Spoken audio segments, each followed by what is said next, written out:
Yep. But yeah, Haru is a fun one because he's basically just like an ox. He's kind of dumb, doesn't really care about school or anything, but he also has a temper that girlfriend. We'll get to her later. Yeah, his temper though goes off like nothing. Like he destroys an entire classroom at one point, and Kyo has to beat the shit out of him basically because he's out of control. Dark Haru. Yep. Yeah. You know what my favorite Haru scene in the entire show is though? The scene where the two girls are checking him out outside of the coffee shop, and they're like, "Wow, he's so cool." And then it shows him get like his biker glasses and gloves on, and then he gets on the little pedal bike and just scoots off. And it's like, and it cuts back to the girls, and they have the most unimpressed face, and it's like, "Yep." Yeah, Haru's a fun one. We also get introduced to.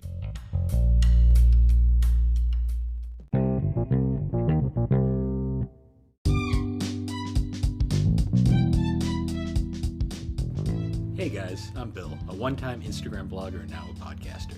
And I'm Alex, the chaotic neutral. And together we are the Gaming and Collecting Podcast.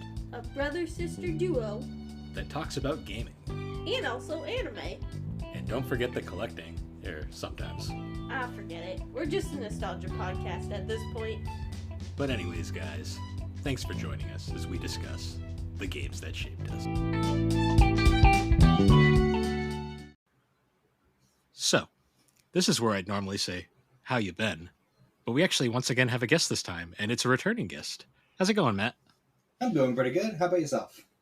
It's been a couple of months this year. Yeah, I'm slowly losing my mind, but it's fine.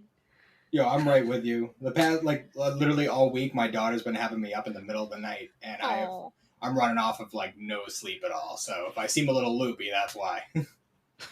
That's okay. I've lost my mind. I drank a Grimace shake, and I've regretted it ever since. Yeah.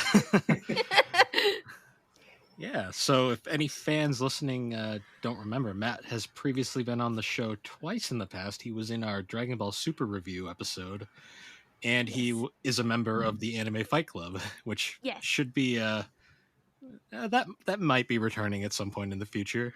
Hint, hint. I guess nudge, yep. nudge. And if anyone from the server recognizes him, he's one of our server mods. Yes. Not as active as I'd like to be, but Yeah. Well, the server's still slowly growing, so. Yeah, but noticing a bunch of people more cursed. Yeah, we got a few regulars, had a couple pop up here and there. But yeah, it's a fun time. So I guess as we say in every episode, how you guys been? Otherwise. Yeah, can't complain. Like I said, lack of sleep, but that's kind of comes with being a parent. Yeah, I've been trying to mix work with we were talking a little bit before the podcast, but I just put down money on a house, so by the end of the month I'll be a homeowner. Awesome. Woo! That's gonna be a fun new chapter. Literally across the street from me. Yeah, it's literally in the condo in the condo complex we live in. She's on the west side of the main street. He's on the east. I'm on the east side. So hey, that's not a bad thing. At least you guys are still close. I can't wait to ding dong ditch his house all the time. That's if you don't put a flaming bag of poop on his doorstep at least once, then I don't know what you're doing. I do have Tilly.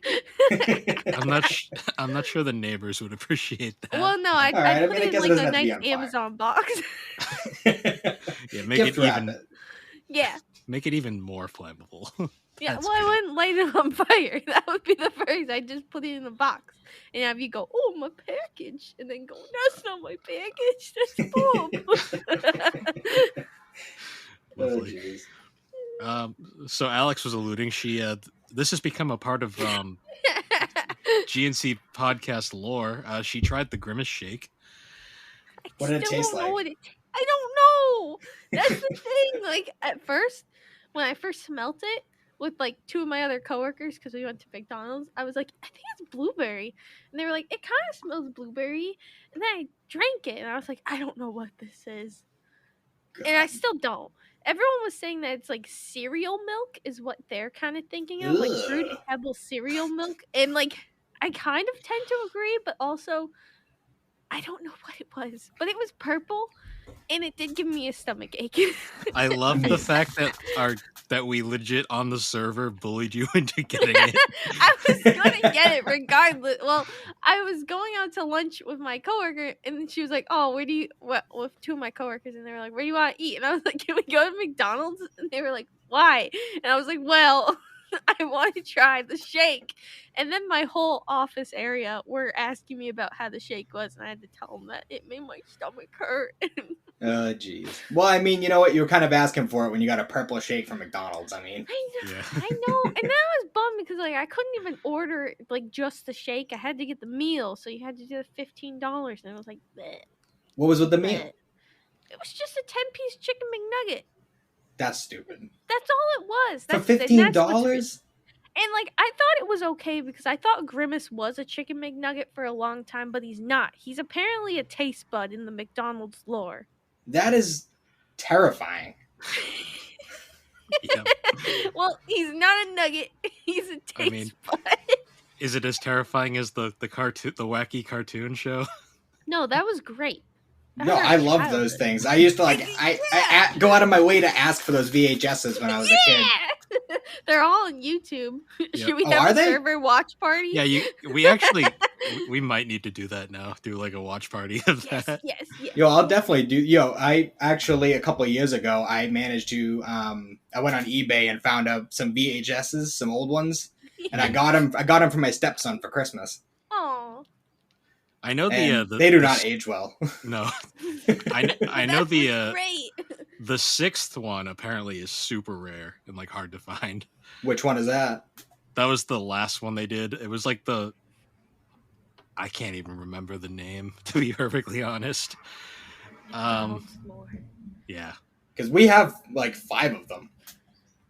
So I mean, maybe they're the first 5, but who knows? Maybe I got the super secret rare one. maybe. I think it was apparently only available through Klapski Kupsko's website. Like McDonald's didn't even sell it. So, Okay. but yeah. A fun update too. Apparently, our buddy Rick also tried the shake, and he was also not impressed. Yeah, he said artificial blueberry and a little lavender. I wasn't getting lavender in mine, but I was getting the blueberry artificial. Jeez. And I agree. Shamrock shake is still the best. Yeah. Throw that Fair purple shit in the trash and bring out the green shit. Like just as a capper on the whole purple milkshake conversation, like these fast food places need to learn their place. I mean, fast food used to be the place where you knew the food was crap. You knew it wasn't going to taste great, but it was cheap. It was something you could get real quick, And now they're jacking up all these prices. Like you might as well just go to like Red Robin or something if you want a burger. Like, you know what I mean? I don't know. Yeah. That just honestly, bothers me like nowadays. you can get better food at like a truck stop now, and that's both can. Like you can go to like a Cumberland farm. So this basically says where we're from. You can go to a Cumberland Farms and get like whatever they have like on the rack, and it's usually a better deal. Or yeah. Bill, the Pride down the street from our work.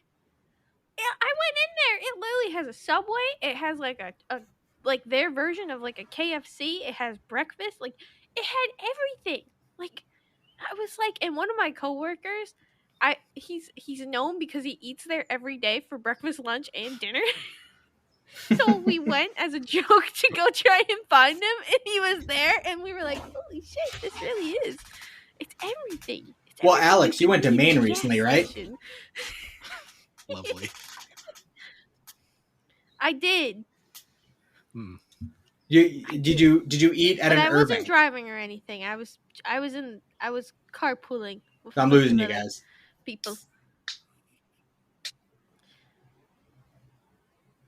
I'm losing you guys. Could you repeat that? Sorry, it kind of is glitching out on my end. Yeah, that might be my fault. I'm not sure. But no, I was just wondering because every time my wife and I go up to Maine, we always get food at the Irving gas stations, It is so much better than like the vast Ah. majority of fast food stuff you get down here. It's insane. Oh yeah, totally. I did not try it, but next time I'm in Maine, I will give it a shot. All right. I guess now to move away from the gas station discussion that started. What do you mean? We have We're gonna talk about baskets And of fruits. pickles uh, and fruit. yep. All right. Wait, what was that? That wasn't me. What are you drinking? That was me. I came What are you prepared this drinking, time. Matt? What are you drinking? I got a And that second doesn't wind. sound like the. I got a Second Wind Brewing Company, Lay on the Beach. It's a local brewery in Plymouth, and I don't know if Bill knows because we don't really drink or haven't really drank much together. But I'm not a beer guy, but this shit, all about it. Yeah. Good I'll stuff. have to try that next time I'm home. Well, back in Mass. Yeah, well, you remember my friend Matt, right? Yes. Yep. He actually his new apartment that he moved into. He literally like that brewery is in his. I guess you'd call it a backyard, but really it's like it's a driveway. But yeah, that's how I ended up trying it out, and it's really good. Maybe the next time you guys are down, we'll have to go out and have a couple drinks. Yes. Or if we ever have you up here, we'll have to go somewhere. Yes. Yeah, for sure. I'd like to come visit you guys at some point. Yeah. I guess what I'm drinking is No one cares. I'm being boring, I'm and kidding. I'm drinking a. Sorry, that was me. See, I just ignore her now and just keep going. I'm being boring and drinking a seltzer. It is a Press Blackberry Hibiscus. Ooh. They're low calorie though, and they're cheap. So hey, can't go wrong there. Yep. Can't go wrong. Especially after buying a house, and I'm gonna have to watch my money now. No kidding. Responsibilities. Aren't you gonna ask what I'm drinking, Bill? I will indulge you, Alex. What are you drinking? I am drinking. Is it a Grimace milkshake? No. The finest lemon lime soda there ever was. Sprite. It's lemon lime soda with 100% natural flavors, no caffeine, 230 Oh, that's not good. A product of the Coca-Cola Company. It contains 0 total fat, 110 milligrams of sodium, 64 carbs, and 0 grams of protein. Sprite. Lovely. And it's recyclable. Hey, there you go. Environment friendly. Yeah. All right. So now that we've gotten that out of our systems, let's move on to our topic for this episode. And this is going to be kind of a fun one because we're trying something new this time. We've kind of dabbled with it in the past. We're talking anime again, guys. So no gaming. Big surprise. No gaming once again. What? So what's funny is we actually teased this episode at the end of the most recent 3 anime films episode, and then we completely shit on it. Didn't do it for the next like 4 episodes. So my bad on not scheduling properly, but that's besides the point. We're actually doing a full-on anime retrospective this time around. Now, in the past, we kind of did one for the Ghibli films, although that was more of a grand scope kind of thing. And this is going to be more centered on a singular IP. And for this one, we're actually going to be starting with the series Fruit Baskets. And I guess a little backstory on why I decided we're going to do Fruit Baskets first. It's actually because Matt watched it, and I was like, we need to talk about this because I want someone who is completely kind of wasn't like a fan of it back in the day, someone who recently watched it, and then someone who got into it like later. I figured that would be a cool kind of dynamic. Absolutely. So I figured to start because Alex has known about it longer than any of us. Yes. I feel like she should start with how she discovered it first. Well, I discovered Fruit Baskets because I was a middle schooler, and middle schoolers who liked anime but didn't want people to know loved the romance ones. So when you found one about a girl with a bunch of guys who turned into animals but could all be her relationship people, it was a gold mine for that. And I basically like started out watching like Ouran High School Host Club and like all these romance ones. So Fruits Baskets was just it was on the list of ones I had to watch. My taste has now changed significantly since when I was in middle school, high school, but I still really love this show.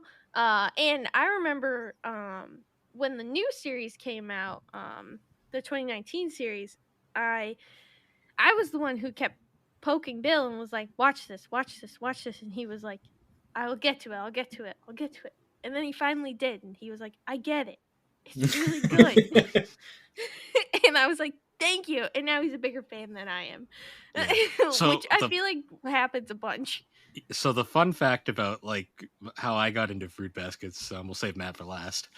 The funniest part was like me and Alex, when Alex first moved to Connecticut, I was visiting her for like the first time, and we were literally just kind of walking around a Walmart randomly, and because that's what you did pre-COVID at times.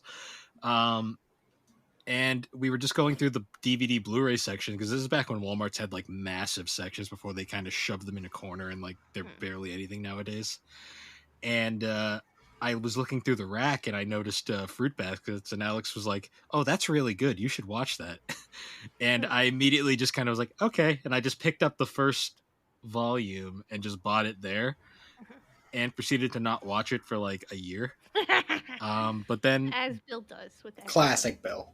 Yeah, Yes. well, Come I'll on, get to Bill. it. Like I say with everything, I'll get to it eventually. When eventually is. There's a car running by.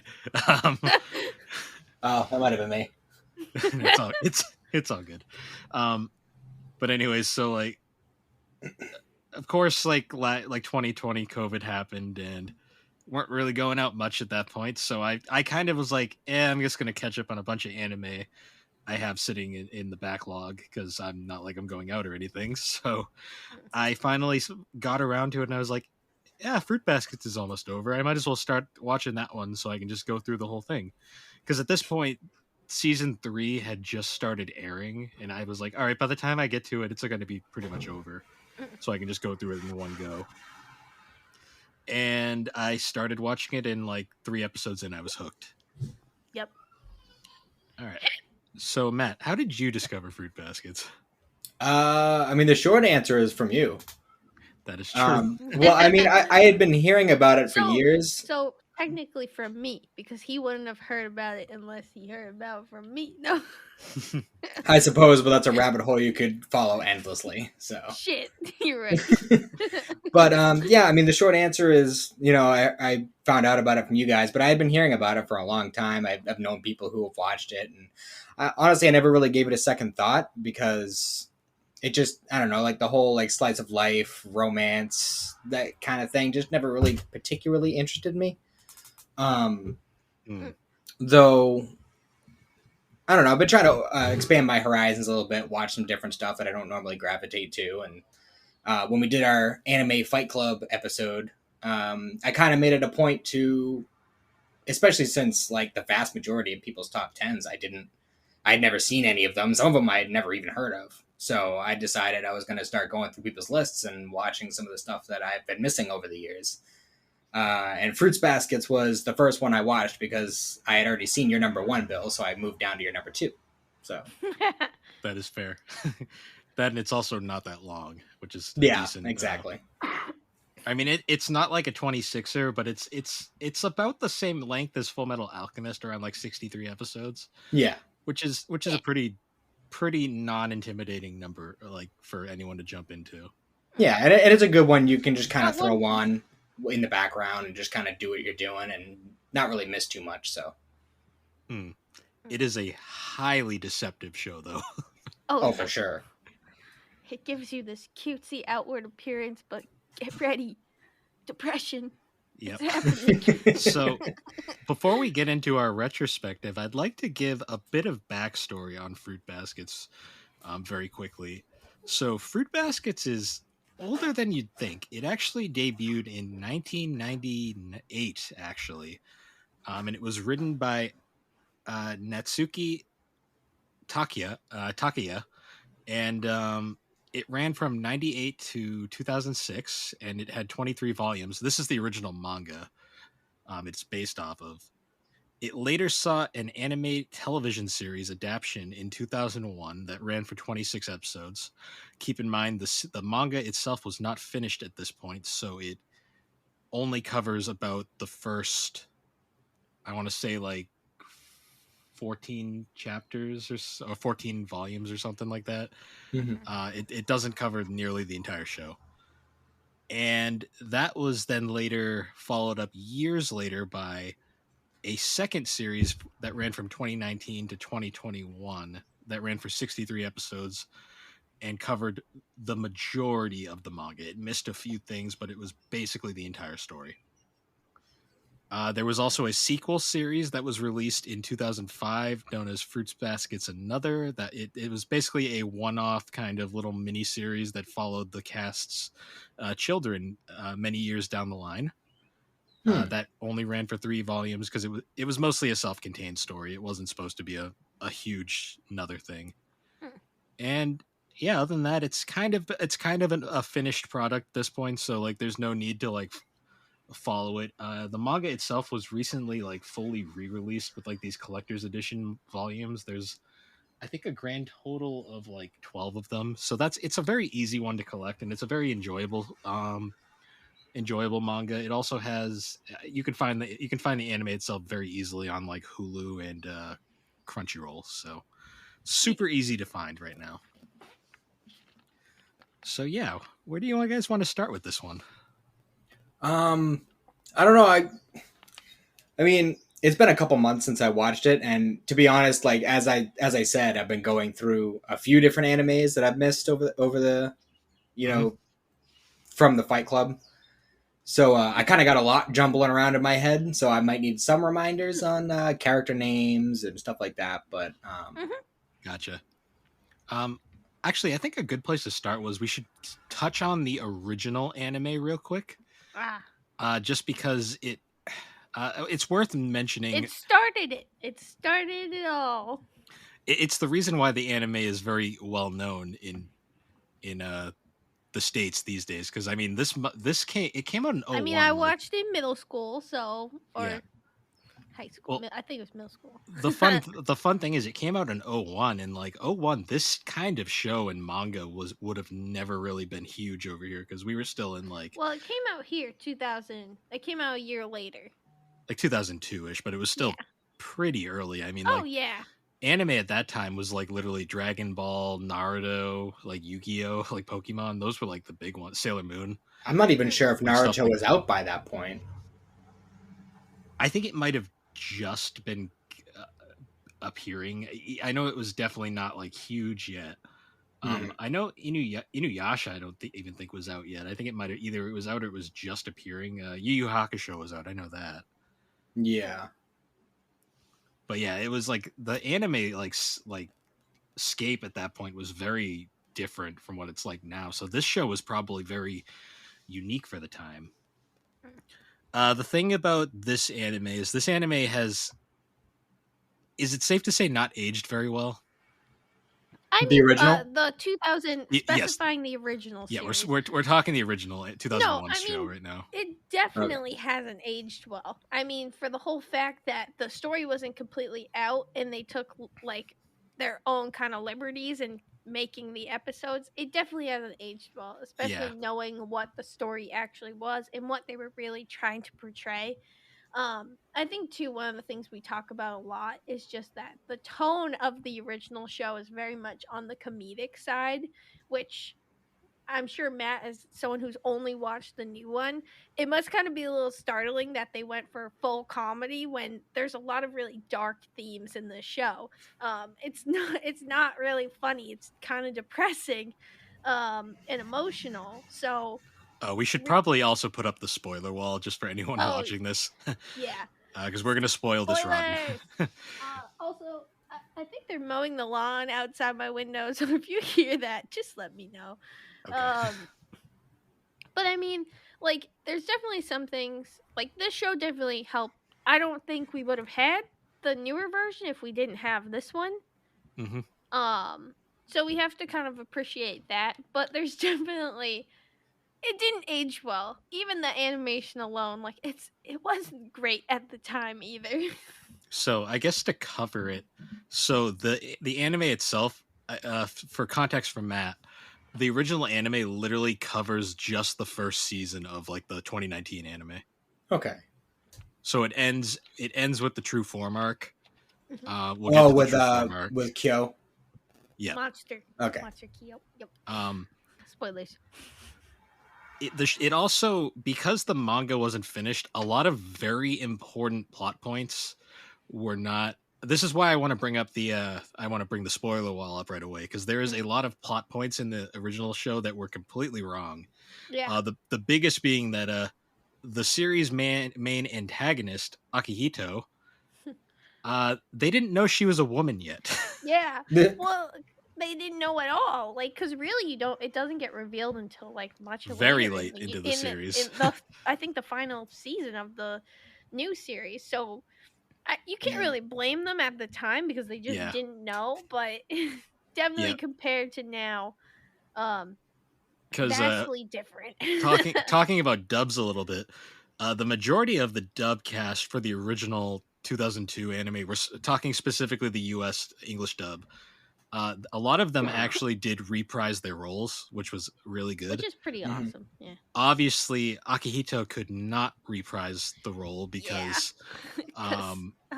they casted a male actor, yeah, and it just in the didn't work. original, she was casted as a male, so they used a male actor.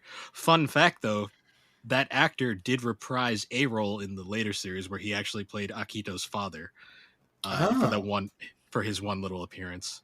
That's interesting. It was a nice touch to at least give the actor a little bit of a nod. Another major change was so it's funny, we mentioned Full Metal Alchemist as well, but one of the characters one of the Somas, that's the main family that turns into animals in this series. One of the characters, Hero, the younger kind of like bratty one. Mm-hmm. Oh yeah, I know you're talking about. No, the sheep. The sheep. That's it. Yeah. He was voiced in the original series by Aaron Discmew, who was also the original voice of Alphonse in Full Metal Alchemist. So, of course, when both of these series returned for their later manga true versions, Aaron had grown up a lot, and his voice was no longer of a child. So they had to recast that character. In Fruit Baskets, Hero was recast to Lucy Christensen, the voice of Nami and a bunch of other famous characters. I didn't even make that connection. Well, it's a very different voice. She's got a great range. But fun fact though, Aaron Discmew did get a recast in the second series. He was recast as Machi's brother and one of the Kenkaru, one of the student council members. So he is in the new series as well. Interesting. So a lot of fun like voice actor trivia there. Yeah. But the key voice actors in this series that should be brought up we're talking the dub exclusively for this, just because it is one of the best dubs in a long time. But some of the key actors who definitely reprised their roles were obviously the main character Toru was voiced by Laura Bailey in the original. And fun fact, Laura Bailey is expensive now and not easy for studios to get her in anime anymore. This role was one of her like star-making roles, to the point where she came back strictly just because she loved the character that much, not because of the money or anything, which is really nice. And then the other two, of course, the main two Somas are Kyo and Yuki, and Yuki is voiced by Eric Vale, and Kyo is voiced by Yep, and then Kyo is voiced by Jerry Jewell. That's his name. See, I've heard him in so many animes, but I don't know, just for some reason I never looked up his name. It just never You want to talk about range? He's also Barry the Chopper. I did, yes. I'm trying to think who else I know. He's in a bunch of Full Metal, not Full Metal. Well, actually, obviously he's in Full Metal, but he's also in a Yu Yu Hakusho. I can't remember who he plays in that though. Messy. I'd have to look into that. I know. I know there's I'm blank. I know he was one of the major characters in Fairy Tale too. Mm.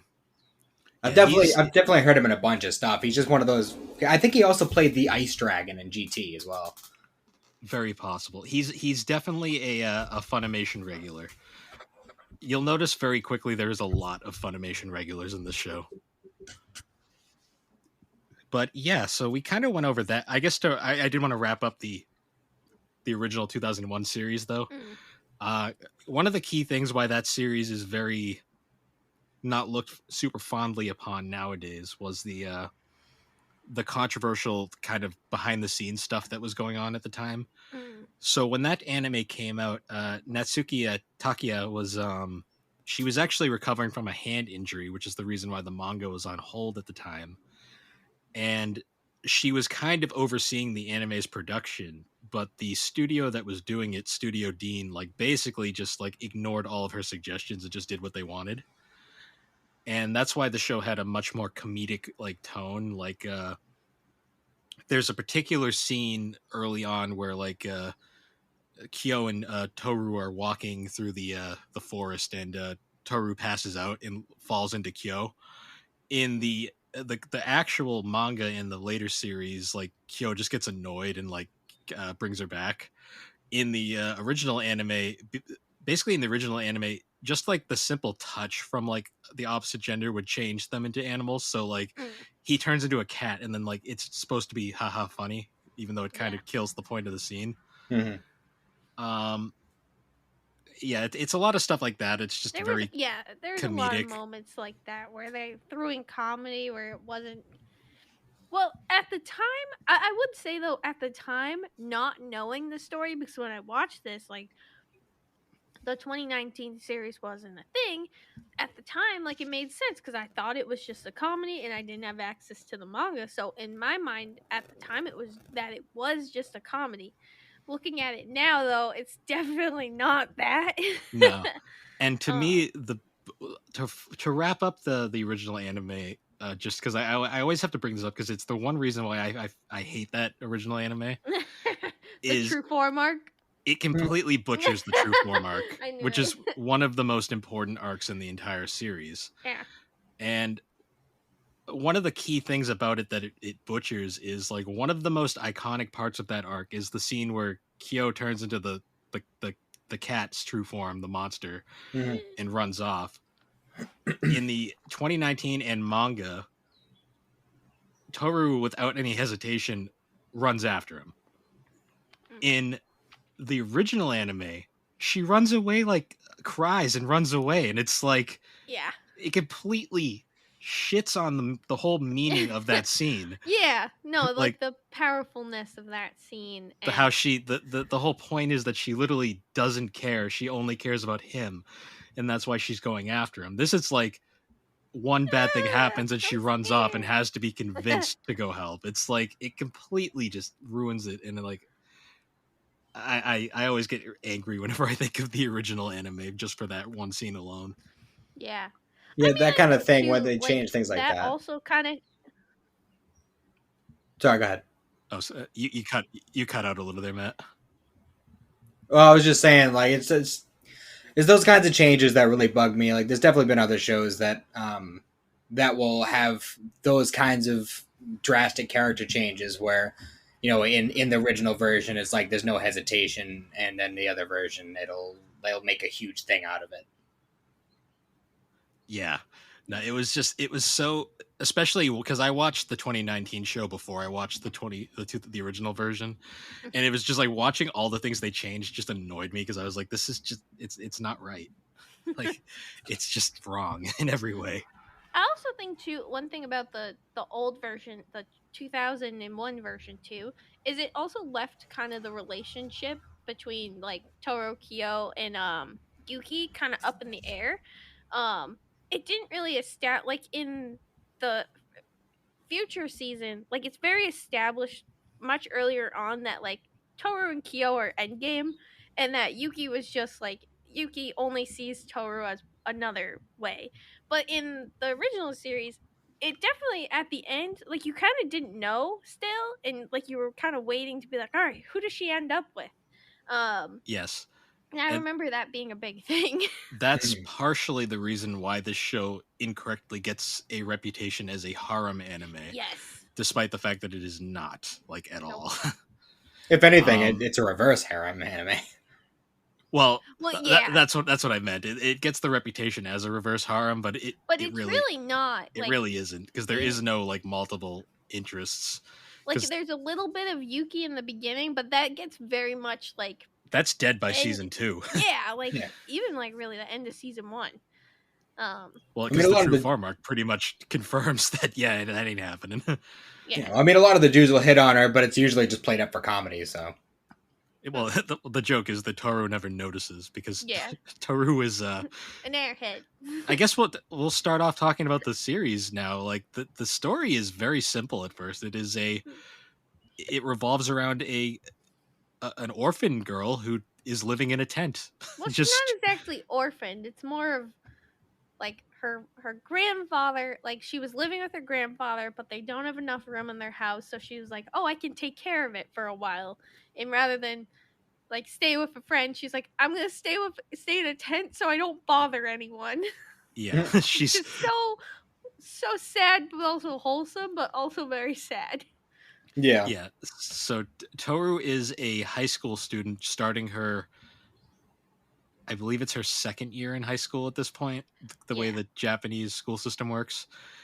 And yeah, she's straight up, the first scene we see of her is she's just living in a tent in the woods, and she's getting ready to go to school. And it's implied that it's implied very quickly early on that both her parents are dead, because Yeah. she's talking to the picture frame of her mother. Her father's not really mentioned. More on him later. It's kind of, he's important later, let's just say. Yeah.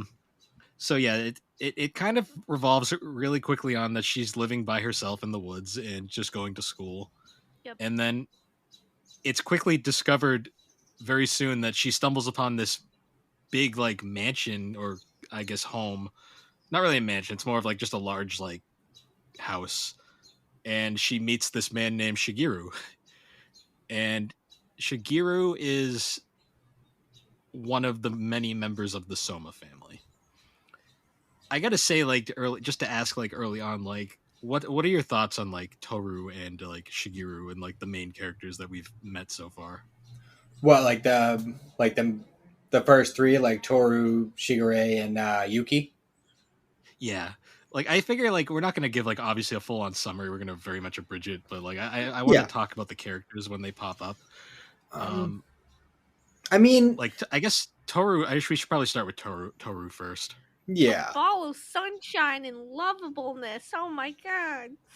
If I'm being totally honest, she's probably one of the aspects that I like the least in the show. Oh, interesting. It's not that I dislike her entirely as a character. It's just she's too nice. Sunshine and rainbows. Exactly. It's like, I mean, and I get what they're going for. I mean, in a lot of ways, she's kind of like what you would call a flat character, where she does have her own development, but for the most part, she's helping to develop other characters, and that's kind of her role in the story. But at the same time, it's like, I don't know. It's just it's unrealistic to be that. So you know what I mean? I'm trying to find the words. So Taru's whole thing is that it becomes more apparent like later on, especially if you rewatch certain scenes. But Toru is very much putting on a face for a lot of the show. Oh, like, for sure. You see at points where she like breaks down, and like you can tell she's not all happiness all the time. Like she's very much like, a lot of her personality is completely fake, just because it's like all she knows because of how she was raised growing up. Well, I will say there's one thing about Toru that like I kind of like understood with the whole like kind of front that she puts on is it reminded me very much of, I'm not going to go into too much detail because I know you guys haven't watched it, but there's another character in Attack on Titan that has a very similar kind of way about her where I've watched most of Attack on Titan, so I think I know who you're talking about. Yeah, she has a lot of the same kind of like, I'm going to go out of my way to be super bubbly and cheerful and make everything better for everybody else, but she's got some dark shit going on underneath. So in that aspect, I appreciate that part of her character for sure. Yeah, Toru is an extremely complicated character. Like when you actually break down the series, like into a very complex level. Also, like I have to praise Laura Bailey's performance. Like it is absolutely perfect for that character. Oh yeah. Like that is definitely like to me that is like Laura Bailey's like the role I think of the most whenever I think of her like early performances. It's she's Toru. That's how it is to me. Yeah. So yeah, then Shigeru is an interesting one because he's even more, he's probably the most complicated character on the show, to be honest. So what are your thoughts on Shigeru? I have to know. I will say, the moment when I realized that this is a show that I think I might get into and enjoy watching was a moment because of him. Okay. And it was when he and Yuki were walking through the woods and they stumble upon Toru's tent and he just starts dying laughing in her face. Yeah. I love that scene because it was like, wonderful. So Shigeru he is the most complicated character in the show in a lot of ways because like at first you think he's just this goofball who like has like basically nothing to do with anything, which he was 100% in the original anime. Oh yeah, and 100%, he was just like a ditzy airhead in the ditzy perv. He was a ditzy perv. That was all his character was. This one though, he is a fucking manipulative bastard. Oh yeah, and that's it's even greater that it's freaking. Sorry, go ahead. Oh, what was that, Matt? You dropped out there a minute.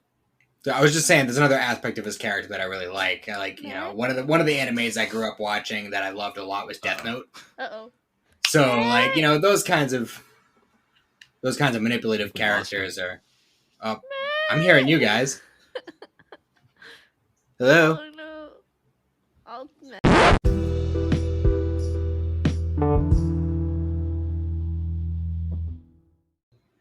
All right, sorry for that technical hiccup there. As might be like bad Wi-Fi. Man, it's all right. Wi-Fi's been on our. Sound like that. Yeah, whatever, Alex. Don't sound like that. I'm never doing that voice again. I hate you all. But anyways, so we were talking about. I'm the cream of the crop.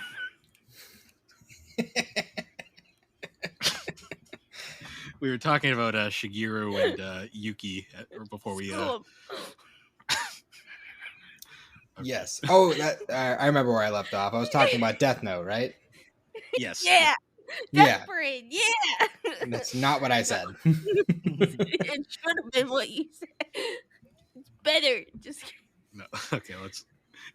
Fight Club. I love how Alex is like, we have a time limit we have to keep, and then she just proceeds to drag everything out. You want this to be a good episode or not, Bill? Let our guest talk. But yeah, basically, like, I grew up watching Death Note. That was like one of the first ones that I kind of discovered on my own. And so like the whole concept of the manipulative like asshole with giving a front is no new thing for me, and it's something I tend to enjoy in my shows. So that was a welcome aspect of this show. Well, also like a key thing with him too is like the whole fact that you realize real fast, like he is straight up.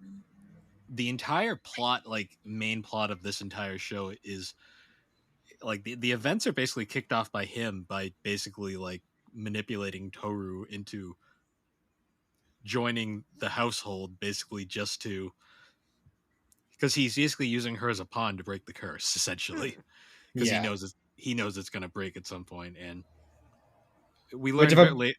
What were you gonna say? I was just gonna say, if I'm totally honest, I still don't totally understand how that happened, but So we'll get into it near the end, but basically he.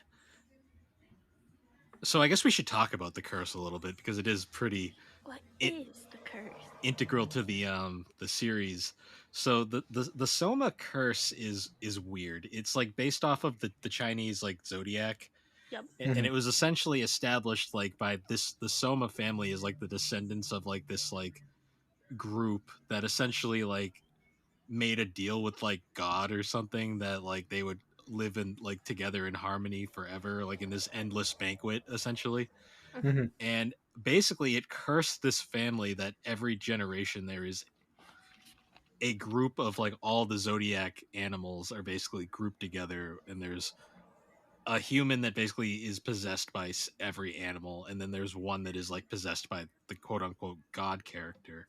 Mhm. Right. And the way this curse works is essentially every character retains the attributes like sort of their cursed like creature, but they also the flip side is they also turn into said creature whenever they make like it's so in the 2001 series it was simply touch activated it, but Yeah. in the actual manga and like the 2019 series it's like full on like It's an embrace. yeah, full on Yeah. like front to back or like back to back or just basically yeah, it's full on embrace. Like it has to be a solid connection basically to Right. Mm.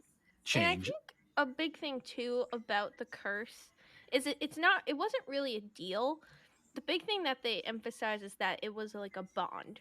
Because like one of the big visuals that they show later on in the series is you see the bonds, the cords, they're breaking and they're falling apart.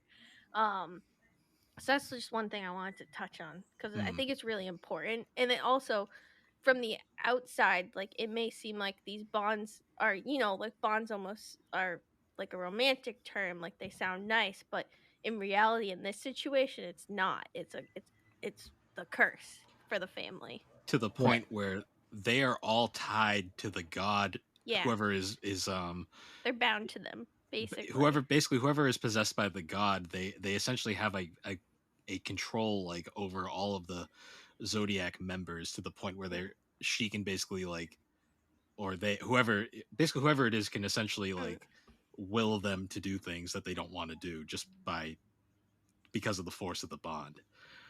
The other key thing is that so there's the 12 members of the zodiac, and then there's the cat. The cat is the special one where they're not considered part of the zodiac, but they're still a zodiac member.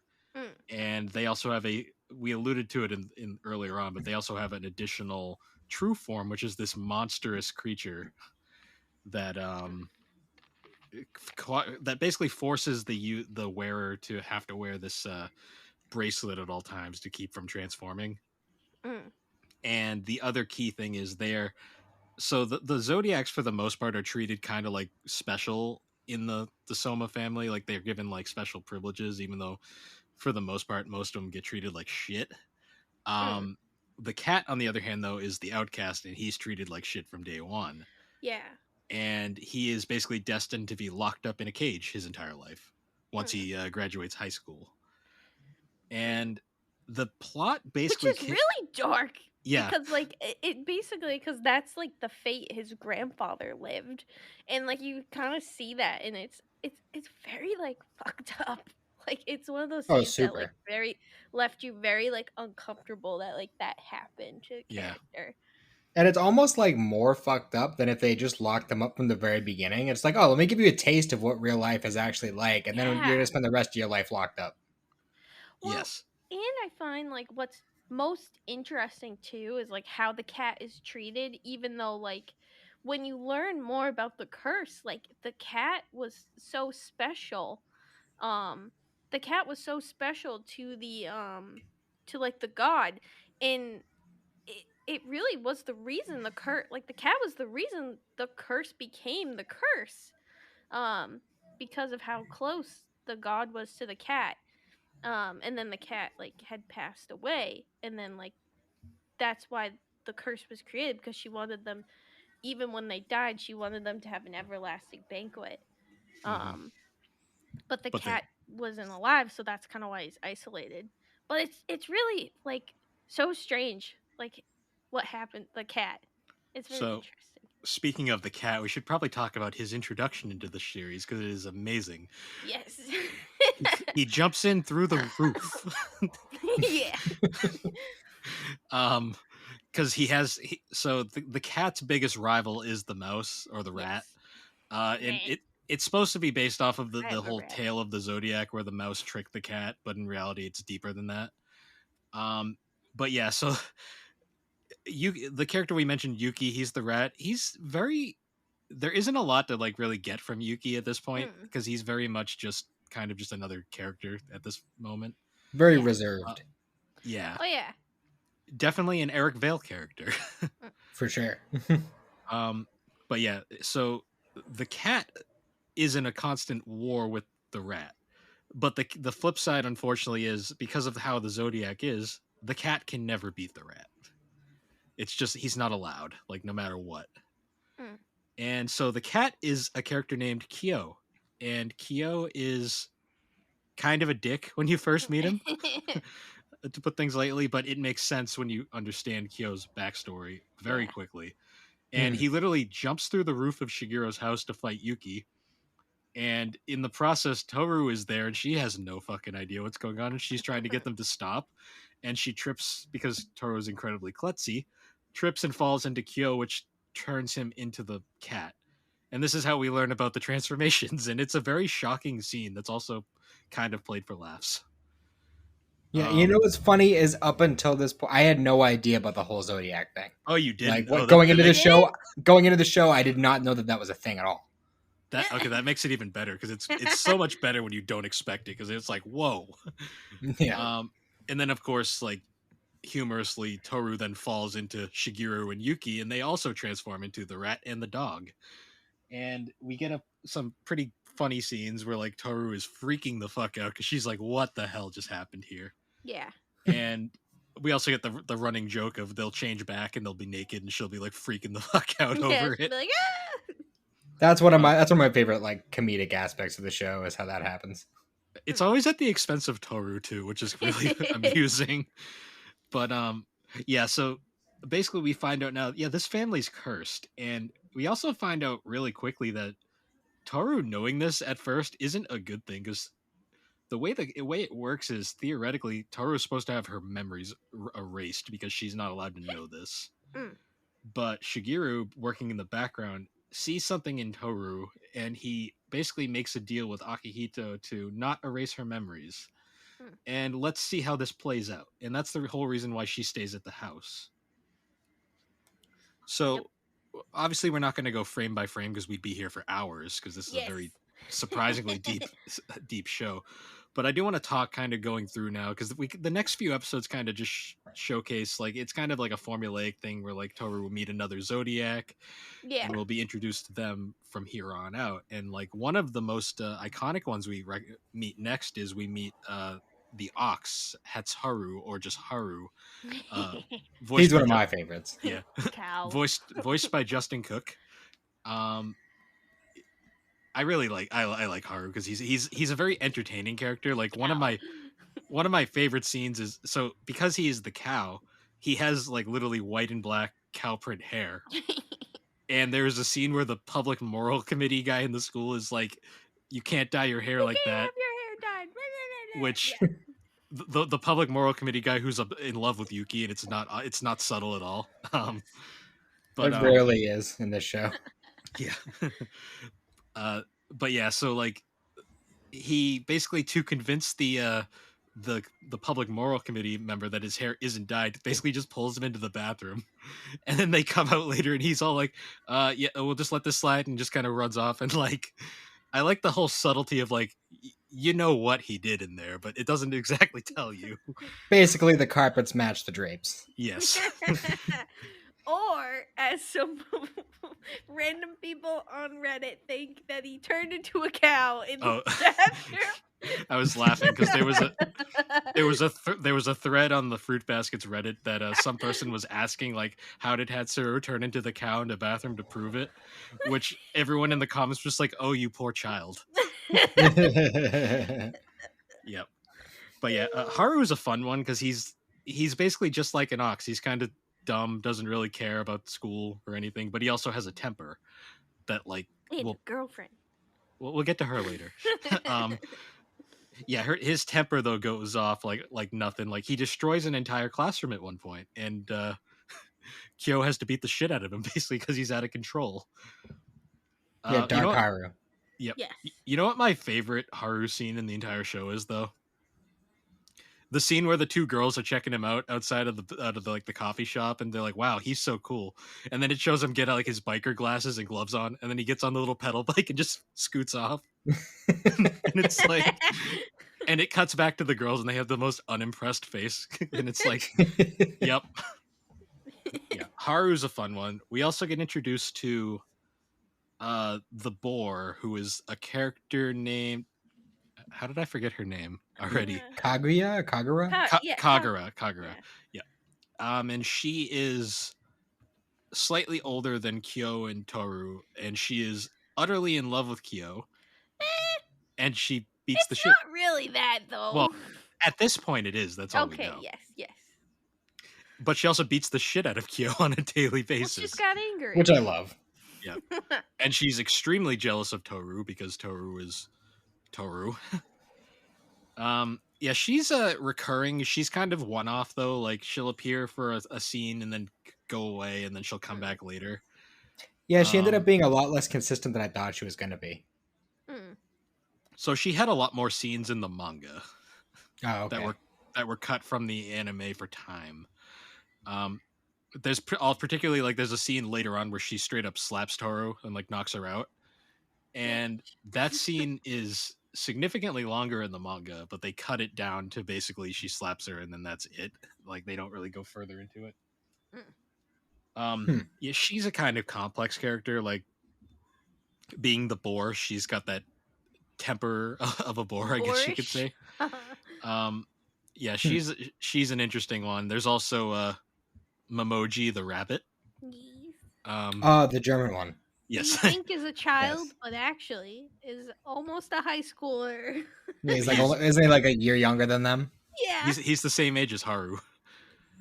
And then he magically sprouts up later on. Like he's like the big like Don't dashing it. dude. It's anime magic. Makes about as much sense as Kobe in One Piece. Yeah, exactly. That's what I was Puberty's a fun thing. And then the final kids that we meet are Hiro and crap. What's the little girl's name? Little girl, tiger girl. The tiger. Little girl, tiger girl. Oh, Kisa. Kisa's her name. Oh, okay. They're like the elementary schoolers, the token or middle schoolers, I guess you could say. A child. I love Kissa's introduction because she's. You Sorry, get over Grimace appeared. Oh. He follows me everywhere. Here's an advertisement. Oh, sorry. He frightens me. Anyway, so Kisa's introduction is really fun to me because like she is running away from home because she can't handle the all the people treating her differently because of her hair color is different, and in Japan having different colored hair is kind of like a sign of delinquency and like being different because they all are Japan has very different standards for stuff like that than we do in like the States. Oh, big time. So like she is basically running away and she's just like reverted to her tiger self, and we get this great scene of her introduction where Haru just is like holding her, and like Toru is all like, "Ooh, a tiger," and like holds her hand out to pet her, and it just bites her, and then she just collapses to the ground, and it's like, oh my. Kisa is a fun one though because Kisa is like the first example of like a parent that isn't 100% a piece of shit in this show. Because you learn really fast that all the parents in this show are awful. They really suck. Yeah, for the most part. They're bad. Like there's like a few exceptions. Kisa's mom is interesting because at first you think she's like all the others, but then you realize she's just tired and like can't handle the stress of it, and she kind of turns a new leaf at the end of the episode, and they have a better relationship for it. And then there's also Hiro, who is the youngest of the Zodiacs, and he's also got the legit only good parent, like Best mom. 100% good Yes. parent in the entire show. For real. Because his mom is basically a child as well. Well, the best living parent.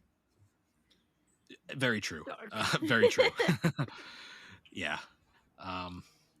So that we get those guys, and then we also get introduced to some of the adult Zodiacs. So, like, a fun piece of lore too at this time is apparently throughout the history of the Soma family, it's been rare that all the Zodiacs have been alive at once.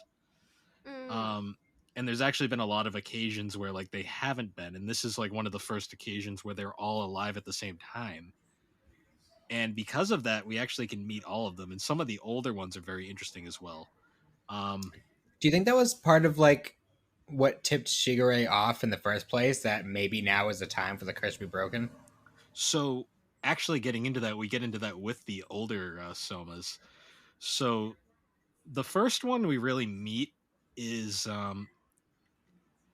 I believe it's actually Hattori is the first one we meet, and he is the doctor, and he is, I believe, the oldest of the Zodiacs. He's also the dragon, but because of reasons, he turns into a seahorse. Because Yes. dragon not real. Yeah. Uh, Why wasn't he like a lizard? Like it's actually explained later on why he turns into a seahorse and not an actual dragon.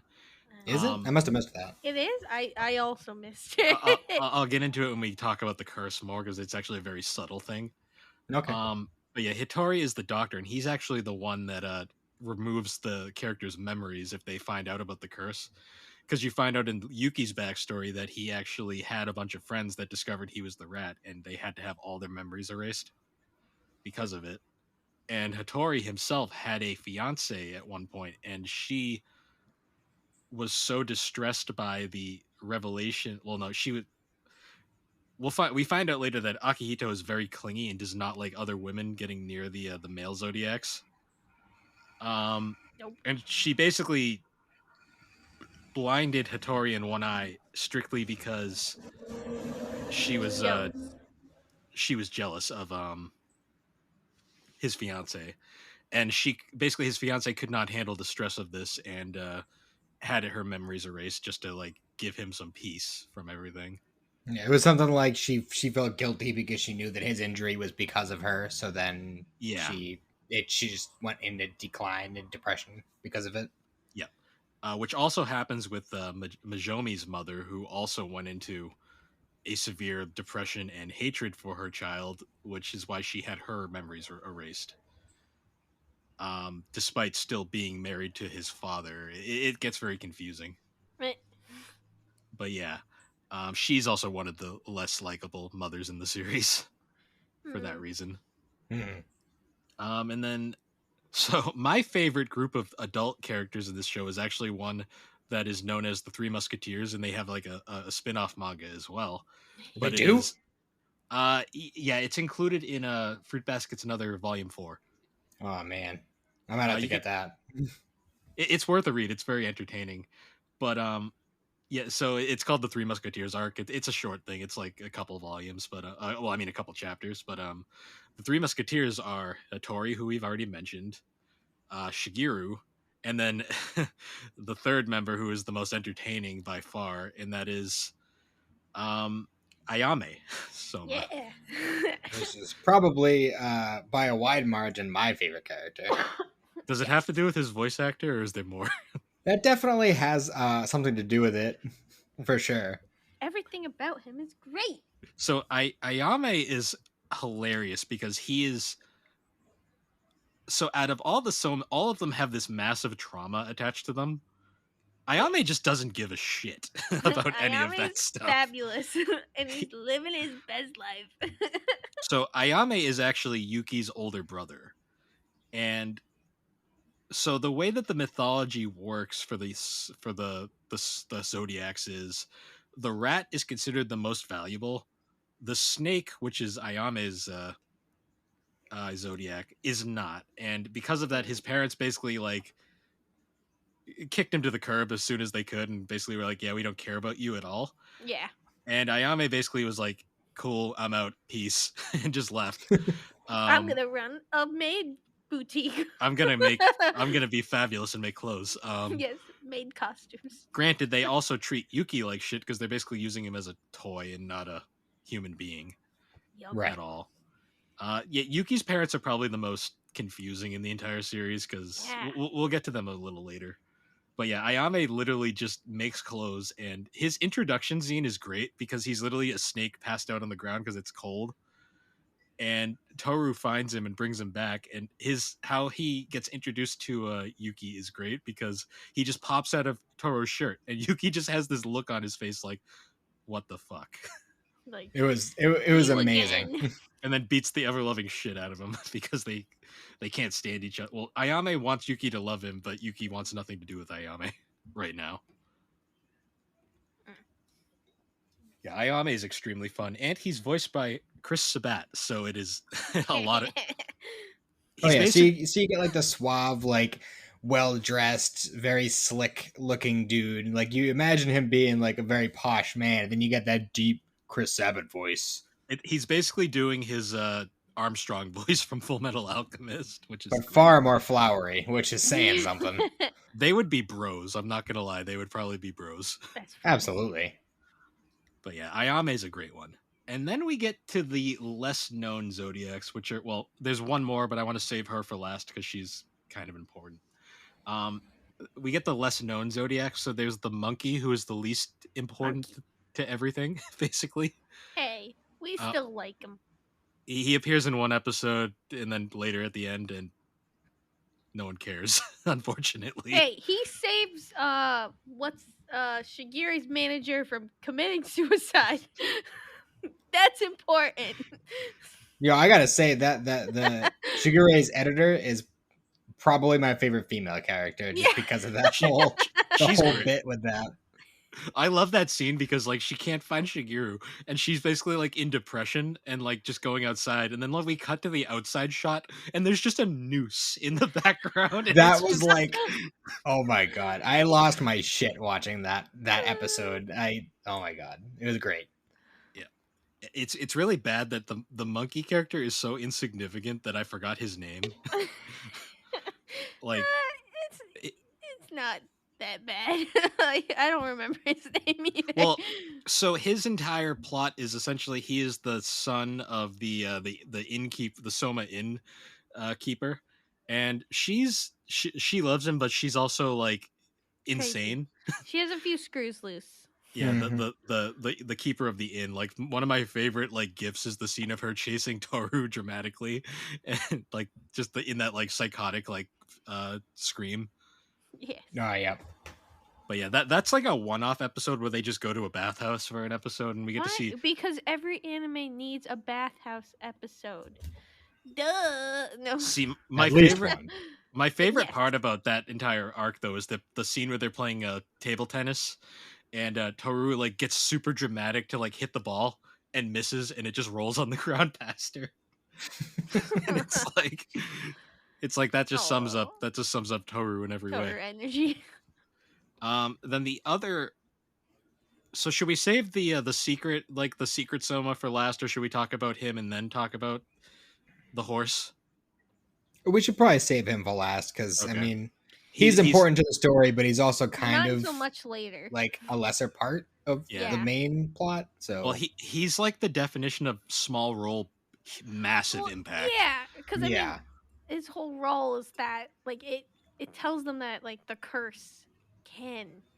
And we can't really talk about him too much without bringing up Toru's friends from high school. Oh yeah. So actually, we'll get to the horse later. Let's talk about Toru's friends. Girl. Well, I want to save her for last because oh my god, there's a lot to unpack there. Oh, yeah. Depression. That's one way of putting it.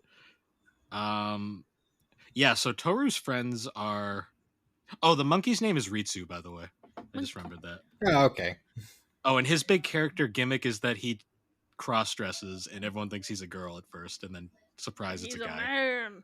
Well, that's the thing is, he's like so like forward about like, yeah, I'm a dude, I just like to wear dresses, but it's like, then why do you do the voice? Yeah, well, the whole joke is like they don't know it's a girl until Toru trips into him and like hugs him, and then like he doesn't. No, he changes, and they were like, "What?" Yeah. But yeah, like he's very unimportant to the overarching plot. Like, Thank God, because that shrill voice was that was too much. I wouldn't be able to handle multiple episodes of that. You know who that voice actor is? No. It's Mike McFarland. Really? Yeah, Mike that's Mike. Wazowski. That was Mike No McFarland. shit.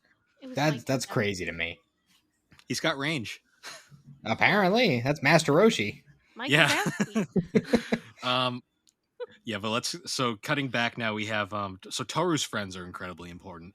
Yeah. We have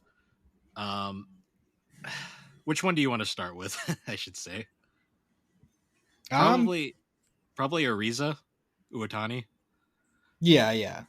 The former delinquent, and basically just Toru's best friend. Period. She's great. I love her. Oh, super great. The what was it, the Cinderella episode? Yeah, that was just wonderful. Her backstory is super sad too, because it's literally like she was like in a gang, like in like a delinquent gang, and she meets Toru and wants nothing to do with her, and like it's turned around when she meets Toru's mother, who was probably like one of the greatest like delinquents back in the day. And like essentially she eventually gets so close to Toru that she wants to leave the gang. So when she tries to leave, she basically gets beat up by all of them, and then Toru's mom shows up and like kicks all of their asses and saves the day, which is awesome. But yeah, she's fun. I love her relationship too, because she basically just shits on Kyo the entire time she's there, which is funny. Yeah, it's one of those things where like if things didn't go the way they ended up going by the end, I totally could have seen Kyo and her together, just because of the way that dynamic worked. Yeah, they were funny. Then we also get my other favorite of the two. They're both so great. We also get Saki Hanajima, who is the psychic. We don't know what's up with Saki, to be honest. But we love every second of it. Both her and her brother are wonderful. Like all the episodes where like with Yuki's fan club and stuff, where like Yuki's fan, we should save Yuki's fan club later too. They're great as well. Yeah. Saki's funny. Her backstory is even more tragic. Like where she basically had to switch schools because she hurt a person because they were bullying her, and it's like, this is depressing. And it's also like, why does she have powers? I don't question it, I guess, at this point. Because screw it. Who turn into animals. It's fine. What's great though is her parents are like the best in the series, because they just like completely accept everything and don't question it. They're like, yeah, it is what it is. Our kids are strange, but we roll with it. Yeah, and they also love Toru, and they love Toru and all her friends as well, like equally. Like they treat them like so great. Yeah, they're basically like the so the only out of all the non-Soma characters, a lot of them aren't super important, but Saki and Ariza are two probably of the most important, because they're basically here from the beginning to the end. Yeah, and they play pretty key roles in a lot of scenes. Like one of my favorites is they're going to the of course anime tradition of a beach episode. They're going to Toru doesn't have a swimsuit. She only has a school swimsuit, and they're like, you can't wear that anymore. So they go shopping for bathing suits, and like this scene was so relatable, because they're in the women's swimsuit section, and Yuki and Kyo are just sitting on the bench as far away as possible because they don't want to be involved. Yeah, just like, why are we here? I don't understand. They're like, why aren't you helping? And it's like, they're like, we're not getting up. We don't want to be part of this. That scene was super relatable. For sure. Yeah, we actually mentioned it. The Yuki fan club is also a very interesting cast of characters.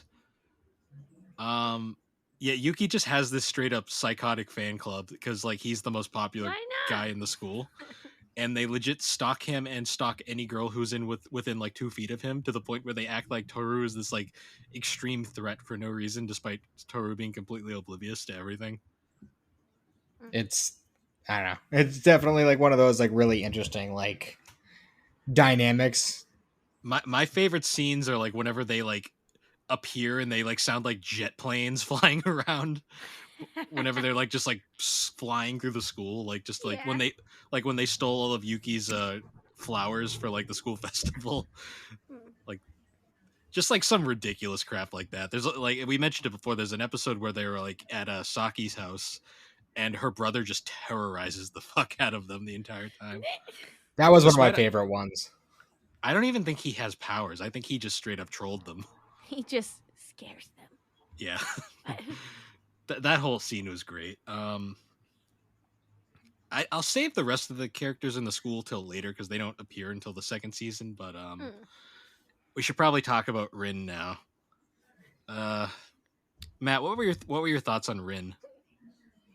Well, at first I didn't really know what to think because it just kind of they kind of made it a point of kind of shrouding her in mystery. Yeah, like because she first her first appearance, she thinks she's the token tsundere of the show. And what were you saying? Well, I was saying like she's kind of like the token like tsundere, like the one that's like just always like angry on the outside, but is like probably more complex on the inside. Yeah. Because her first appearance is literally like Toru finds her in the woods, just no, she finds the horse in the woods, and it changes. The horse Sorry. She finds the horse in the woods, and of course she changes back, and it's ironic that the two somas that whenever they change literally destroys their clothing are the two that are together, which is kind of funny. But that figures. Yeah, Rin is kind of like a mysterious character at first. Like she appears and she wants nothing to do with what's going on with the main like plot. Her first appearance is a bit confusing because she first shows up in the hospital, and it's like implied that she's been in there for a while. And then we next see her and she's in the woods there, and she's basically avoiding Toru, and she doesn't want anything to do with Haru because they used to be a thing for a long time. And it's implied basically that she's also on a mission to break the curse, but she's going about it a very different way than say Toru is at this point, because eventually Toru, after the true form arc, Toru kind of gets like an idea in her head that she's going to break the curse, because she doesn't want Kyo to be trapped forever after he graduates. Because she loves him. A character we completely forgot about that's like one of the best characters in the show is Kyo's dad. Not his actual dad. It is his master. His actual dad. No, it is his actual dad. Not the sperm donor. Yeah, not that douchebag we'll talk about later. His real dad. His master, the probably one of the best characters in the entire show. Dad. Because his first appearance is very like interesting because he shows up and like he legitimately just rips the bracelet off of Kyo and causes him to transform, and that starts off the true form arc. And it's a very like dark scene because you're like, whoa, what's happening here? Yes, definitely. I mean, it was definitely a big surprise. I mean, even going from like I said, I didn't expect the whole Zodiac thing in the first place. So when that just kind of came out of nowhere, it was like, geez. Yeah, like, and like what's crazy is like he becomes a completely different character after true form. Like he becomes much more like caring. Like he has like the anime trope of like the important haircut where he cuts his hair after that, and he basically just kind of becomes like a dad to Kyo. Kazuma's his name. That's what it was. Kazuma. Yeah. But yeah, so like after the true form arc, they continue on through high school. So they go into the second year, and this is when like the beach arc happens. And we get the famous scene where basically you get the scene where it's implied that Yuki is not in love with Toru in the romantic sense, where they're both talking on the beach. He sees her as a mom he never had. We'll get to that later. But this is the first real like appearance of Akihito's actual personality, because she kind of appeared briefly in the school and we could tell that she was unhinged, but like she didn't really do anything crazy yet. We saw her in the flashback too of what's his name, the doctor guy. Well, yeah, Hattori. It was we were very slowly realizing this, but this was her first real on-screen appearance where she shows her true colors, and like she meets with all the Zodiacs and then meets with Kyo separately and basically taunts Kyo that he's basically screwed for life. And then she confronts Toru after and basically tells Toru to back the fuck off. And like actually like cuts her face open with her nail. It's a very dark scene. Yeah. But all it does is basically just reinforce Toru's desire to break the curse. And this is where she really truly starts like digging into it. Cause this is also where we get introduced to the final Zodiac, who is the Sparrow, and he is Little bird. Kurino. Kurino's his name. Yes. And he is I voiced thought it was by a rooster. right, the rooster. Well, he yeah. takes the form of a sparrow now. We'll get into that later why. Super. Okay. But he is the rooster Zodiac. And he's actually voiced by Ian Sinclair in a very different Ian Sinclair voice because he's not playing a goofball for once. Mm-hmm. Yeah, we don't know a lot about Kurino other than it appears that he's the closest to Akihito at this point because he's only ever seen with her. Now, going kind of jumping around now. So now the show kind of from this point takes a bit of a there's two storylines going on. So the first season is very much surrounded it centers around Toru basically just and then Toru meeting all the Zodiacs is how season 1 kind of goes. Mm-hmm. Capped off with True Form. Season 2 is where it kind of splits and now we have Toru and Kyo, their whole subplot going on, mostly Toru trying to break the curse. And then we cut over to Yuki has his own subplot where he is now the president of the student council. Do we want to talk about the student council real quick? Robbed. Whoever the second in command, I forget his name. Kenkaru. Kenkaru. Names are difficult for me, especially since I've been watching a lot of new shows lately. But yeah. I liked him a lot. He was really cool. I like Kenkaru. He loses some points for me because the manga, there's a lot of scenes. Basically, the student council, as Alex says, the student council's entire like storyline got basically screwed in the anime because like a lot of their development was cut out from the manga. Unfortunately, they're a bit deeper, but the anime does a pretty good job with them. Like, because Kenkaru's backstory is actually kind of fucked when you really like learn more about him.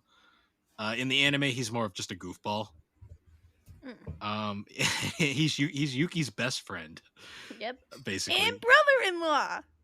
We'll get to that later. Eventually. Later. Yeah. Well, I love it because he's Yuki's best friend, whether Yuki likes it or not. Yeah. No choice. Which I mean, those doesn't everybody want a friend like that, you know? Yeah, he is a bit much at times, but he's fun. We also get introduced to Kimi Toru, who is the extremely attractive girl who is literally her entire personality is I'm hot and I know it, and I'm just gonna go with that. And one of my favorite parts about her is her entire goal, basically throughout this season, is I'm just gonna troll the fuck out of the Yuki fan club because I can, and it's great. That is a wonderful ass. What's the nickname that they call you? Is it Yu? It's so, yeah. Yu. Yep, I Something believe that's like the that. name. Then there is also the third one that I always forget. He's like the one that's like super dramatic about everything, who's trying to be serious. The younger one, the short one, yeah. He's the I can relate. He's the least important of the group. He's basically there just to be the straight man of the straight man other than Yuki. Yes. And then the most important member of the student council is Machi. And Machi's introduction scene, well, her first introduction scene is her walking up the stairs in season 1, because they give a brief teaser to her. But her first actual scene is she fucking destroys the student council room. And Yuki kind of shows up and he's like, what the fuck happened here? Because Machi's got issues, and we'll get into that later. Understandable issues, though. So basically, this whole season we get 2 arcs. We get Toru and Kyo breaking the curse. Well, it's actually kind of 3 arcs. Toro and Kyo's arcs kind of happen simultaneously. You got Toro trying to break the curse, Kyo's being angsty in the corner, and then you got Yuki in the student council, and Yuki's trying to basically separate from like he's trying to basically stand on his own, and that's his whole character development from this point on. Yeah, well, wasn't Kyo's whole thing was like he had a deal with Akito about like if he could beat Yuki in a fight or whatever, then he would be free. Oh yeah, I Yeah. think that was one thing. Yeah, that So the definitely. thing with that is it's a hopeless deal because he physically can't, like, no matter how hard he tries. Right. And she knows that, and he is too blinded by rage to truly grasp that. And this is also the point where we get a lot of the characters' backstories now that weren't so explained early on. And like Kyo's in particular is tragic because literally he was born the cat, and his dad was so angry about it that he disowned him from day one, and his mom was so traumatized. Well, the dad was also an abusive piece of shit. Yeah. And his mom was so traumatized by the whole thing that she basically never let him out of her sight, and she was constantly belittled by her husband, and it got to the point where she straight up kills herself right in front Dark. of Kyo. Very Yeah, dark. it's a very dark scene, and Oh yeah. it's also ambiguous at first whether she truly cared. It's very much implied though that she did care about Kyo, but she just couldn't handle life Yeah. Mm-hmm. because frankly her life sucked like really Yeah. bad. Well, everyone around her just sucked. Well, not only was her husband a piece of shit, but she gave birth to the cat, and by inherently he is just hated by all, which it's very dark and for no reason. But ironically, that's not the darkest backstory in my opinion, because the darkest by far is Rin's backstory, Oh, Rin's backstory is very. where her parents just hated her for no reason. Yeah. And it's even darker too because they pretended to care Ugh. up until she decided to ask them why they were always so happy. Which case then they just snapped and just straight up treated her like shit basically. Yeah. Until she straight up passed out from the stress, in which case they disowned her completely. Which is some real like psychological torture kind of shit. Oh, Like, I yeah. mean, you know, Kyo's whole deal is like he was always hated, so he was kind of just used to that. But when you got Rin over there, who like Who grew up went through the almost first few years of normal. life thinking that she was loved and appreciated, and that everything else, and then all of a sudden everything gets shifted real quick. Like, another key thing too, like that you pick up on too from this scene is the anime trope of like when a character is considered not human, they don't have their face isn't shown, and Rin's parents' faces just don't exist. They're never shown once. Yeah. Kyo's parents' faces are shown, which that tells you a lot about the difference there. And another key thing that makes Rin's backstory even more tragic is so Akihito doesn't like females coming in contact with her zodiacs at all. She also extends to the female zodiacs. Yeah, she's not nice to them. And she hates Rin in particular, mostly because you find out real quick Rin has a really odd resemblance to Akihito's mother. And Akihito's mother is probably the biggest piece of shit in the entire show. Oh yeah, she's the worst. So getting into that backstory is Akihito's mother legitimately like did not want a daughter because she was also psychotic and unhinged. Yeah, and was jealous. She was when she found out she was having a daughter, she was so jealous of the child. Basically, she didn't want anything her husband to love anything more than her. Yeah. And when she found out that she was having a daughter, she essentially like threatened to abort it if it wasn't raised as a man. And that's why Akihito is we think she's a man for the first half of the series because she was raised that way. Well, I know with Alex having watched the original series first, whereas Akito was played by a man. I assume that it was a little bit more of a confusing thing for you, with figuring out like where that character stands on that. But I have to wonder. I'm sorry. Oh, I was just gonna say. Well, I definitely feel like they portrayed in the original show, like even the portrayal of Akihito was very different from how they're portrayed in this version. So, Mhm. and honestly, it just felt like I mean, like it just felt like a different character. Yeah. With But similar aspects. I have to wonder, Bill, like, when was it that you started to really question whether Akito was male or female? Well, I'm not gonna lie. The second I noticed that she was voiced by Colleen Clickenbeard, I was kind of like, huh. Yeah, see, That that's kind of where I was at too. But at the same time, Colin Clinkerbeard played Luffy, so it's kind of like, true, and but Gohan. that is true. I kind of like. So it had to do with a lot of things. Like the voice kind of gave it away to me because she had a she had a very man voice in the original like show. Like it was not even like hiding it. This one, Colleen does kind of like a half and half, and it's kind of like it's actually legit does sound like the voice she uses actually sounds like a woman doing a man's voice, which is kind of the point.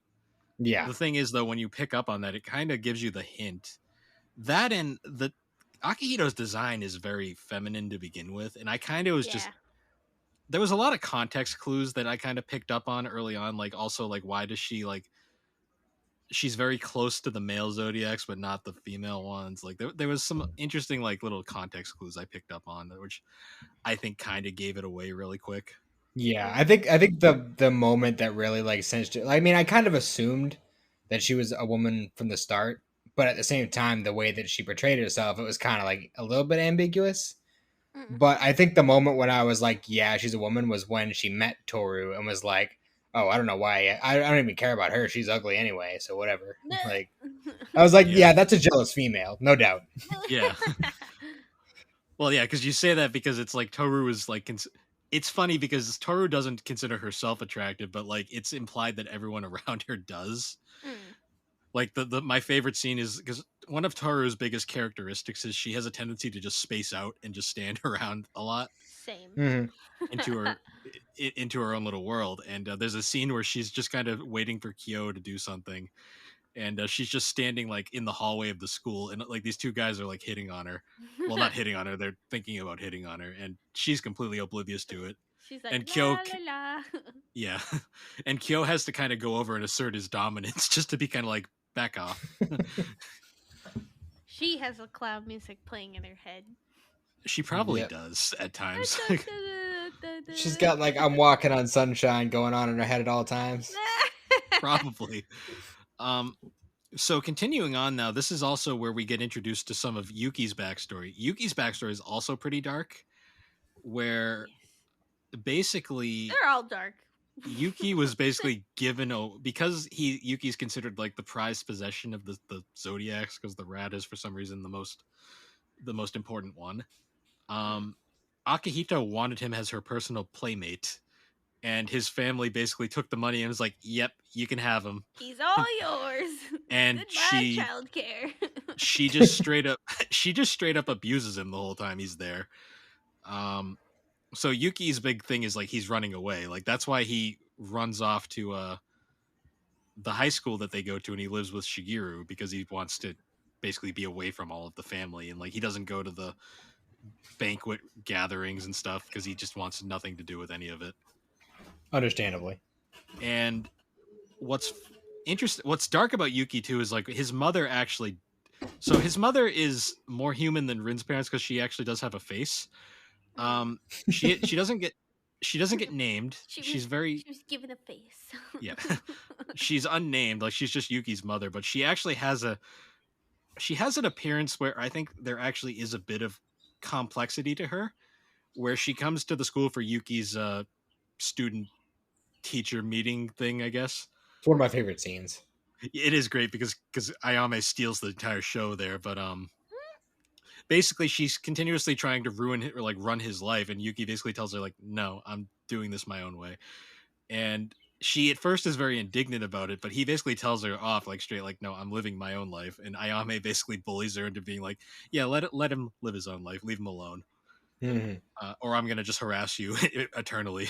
Which she wants nothing to do with Ayame the entire time, which is funny. But the key scene though that I thought showed that she did have some character growth was there's a scene where Yuki wants to get a cell phone, but he needs to have a thing signed by a parent to get it. And his mother actually does sign it and basically tells him like keep in touch and like smiles and walks off. And I saw that scene as kind of like, all right, maybe she does care a little. Nope. Not 100%. Like she's still selfish, like a very selfish woman, but I guess she kind of cares. Yeah. Yeah. So that's that. I'm trying to think of like now moving on. I guess we should probably get into like how Toru actually does start breaking the curse, because we find out she actually trespasses on the Soma property, which she's not supposed to do. Yeah, but and Toru does whatever she wants. Well, she it's funny how people just don't seem to ever notice her when she's like doing stuff. But there's a scene where she's on the Soma property and she gets caught by Korono, and Korono basically tells her flat out that actually this is one of the most important scenes where he tells her flat out about a lot of things about Akihito, and then to make a point, he hugs her and doesn't change into the rooster. Yes. And it's actually it's revealed that his curse is already broken. Like it broke before the series started. For some reason. Korono's the reason his broke we never understand. It just did. It's basically supposed to imply. So here's the key like thing that I was getting into earlier. Oh, bless you. Bless you. Sorry. Oh, jeez. It's allergy season, ladies and gentlemen. Yep. So there's a scene where so I was mentioning it earlier. It's basically talked about here that the curse is already breaking at this point. Like it's gradually been getting weaker over the years. And a key way of actually showing that it is breaking was they reveal Korono's curse is already broken, but also some of the zodiacs aren't actually their actual zodiacs anymore. Like the dragon has been downgraded to a seahorse, and the rooster is now a sparrow, and like I think the ox is a cow now, not an ox. It's like they're downgrading because the curse is weakening. Yeah. And this gets into Shigeru's goal. It's revealed that the whole way everything up. Sorry. Well, no. So we'll get into Shigeru because Shigeru's entire reasoning for this is actually really weird and complex. Basically, he realizes real fast that the way the curse works is it's strengthened by the bond to Akihito, and the more that the bond is like the more that they don't need her, the weaker the curse is. Okay. So, because we get into it later too, because there's another character whose curse also breaks early. Actually, no, there's two characters whose curses also break early. I was gonna say. Yeah. Basically, Shigeru's goal here is he thinks that Toru is able to connect with them for whatever reason and basically look past the curse. And he thinks that Toru can actually it's the key. She can become that new kind of figure for them and break them away from Akihito. And that's essentially his goal. Like he's basically being the man behind the curtain the entire show, despite his goofy exterior. Yeah. I mean, also as a selfish reason. Well, yeah. Well, if we're going to talk about that now, we should probably talk about Shigeru's whole reasoning and why he is the way he is. So Shigeru basically, Japanese culture is different. We'll put that little disclaimer up, but yes. Shigeru somehow knew the second Akihito was born, like because I guess they could feel the god was born. Yeah. And all of them did. Yeah. And the ones that were alive at that point, at least. Yeah, at that point. Yes. Well, at that point, it was only the Three Musketeers. Well, it was them and then Kurano, because Kurano's older too.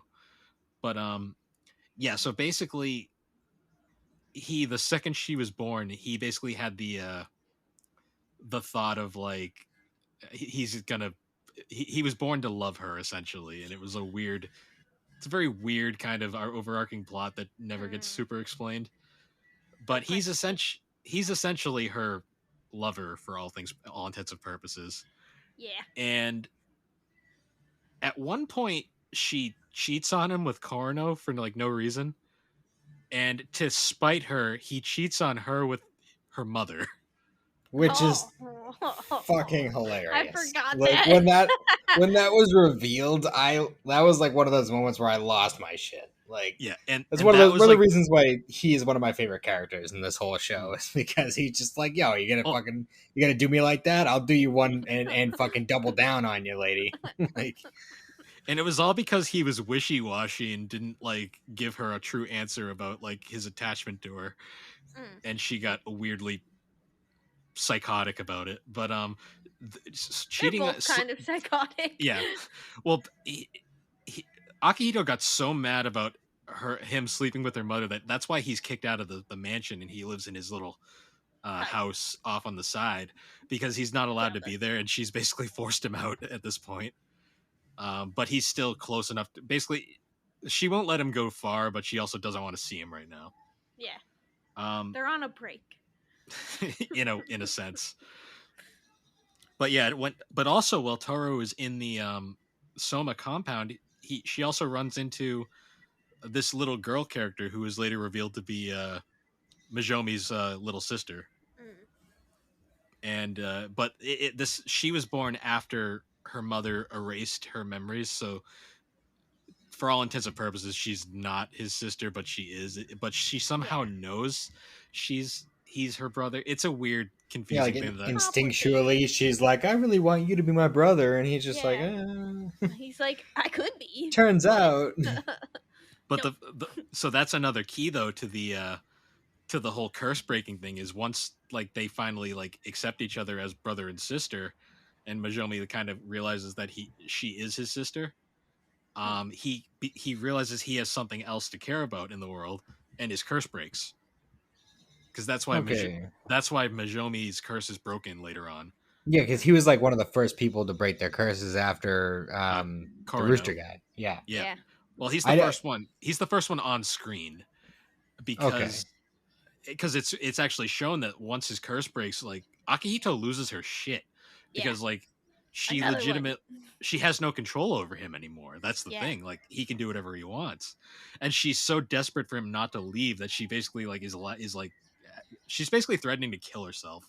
Like that's her go-to whenever, like, because that's why Karano stayed, because she basically threatened to kill herself.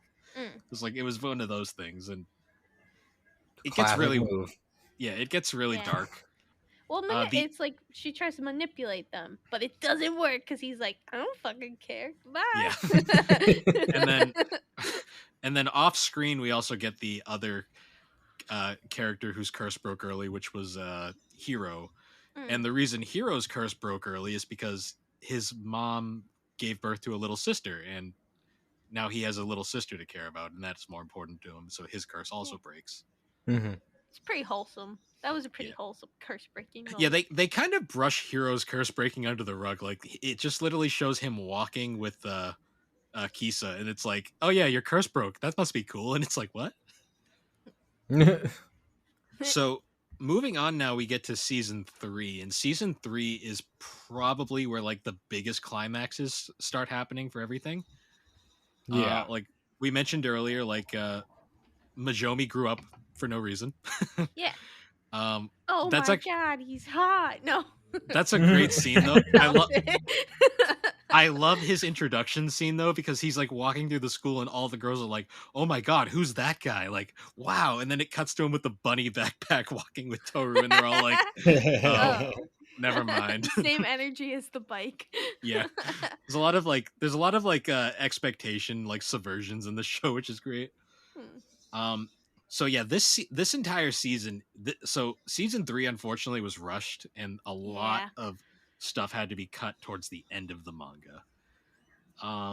So season 3 basically is like the final end game of Toru finally breaking the curse, and this is where we get all of like the plot line conclusions. She falls off a cliff. We'll get to that. Was she pushed? Yeah.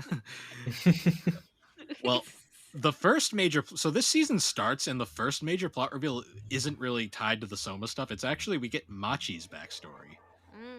And Machi's backstory is also fucking tragic. So Japanese culture, weird society stuff. Basically, she was from a family where the husband cheated on the wife and had a son out of wedlock. That's how Kenkaru came to be. And then they had Machi, and Machi was supposed to be the head of the family, but they didn't want a daughter; they wanted a son. So then they later have a younger son, and basically they treat Machi like shit from that point on because she's no longer the heir. She's just There. she just exists now, basically. Yeah. And it gets to the point where she's like so socially awkward at this point because her mother is basically harassing her into being perfect at everything. And it actually gives her like it messes her up like Oh yeah. because it causes her to basically despise perfection and hate anything that's perfect, which is partially why she doesn't like Yuki at first because she thinks he's perfect. Yeah. Guess what? And He's yeah, not. no, he's not at all. But it gets to the point. I never understood this scene that came up, but I guess it's supposed to be just symbolic that her mother is not human either. That she tries to put like a blanket on her little brother, and the mother accuses her of trying to suffocate him. Which is a pretty outlandish leap to make. Yeah. Like, yeah, I think they were just trying to get rid of her, to be honest. But they basically doing that, they just kick her out of the house, and she has to live on her own in an apartment, and that's why she's completely like disconnected from her family. Yeah. Man, I feel like there's easier ways to go about that. Yeah. Yeah.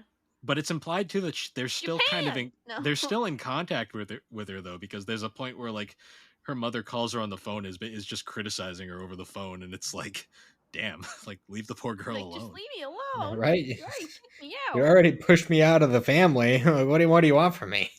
Yeah. My favorite gag too is the fact that like the scene where that proves that her and Yuki are made for each other is you see Yuki's room earlier on and it's a fucking disaster. And then you see Machi's room later on and it's also a fucking disaster. Yes. Like they were just meant for each other. But that's actually part of Machi's character is because she hates perfection, she'll sometimes go into these fucking fits of rage where she'll just fucking destroy shit because she's like can't stand the perfection.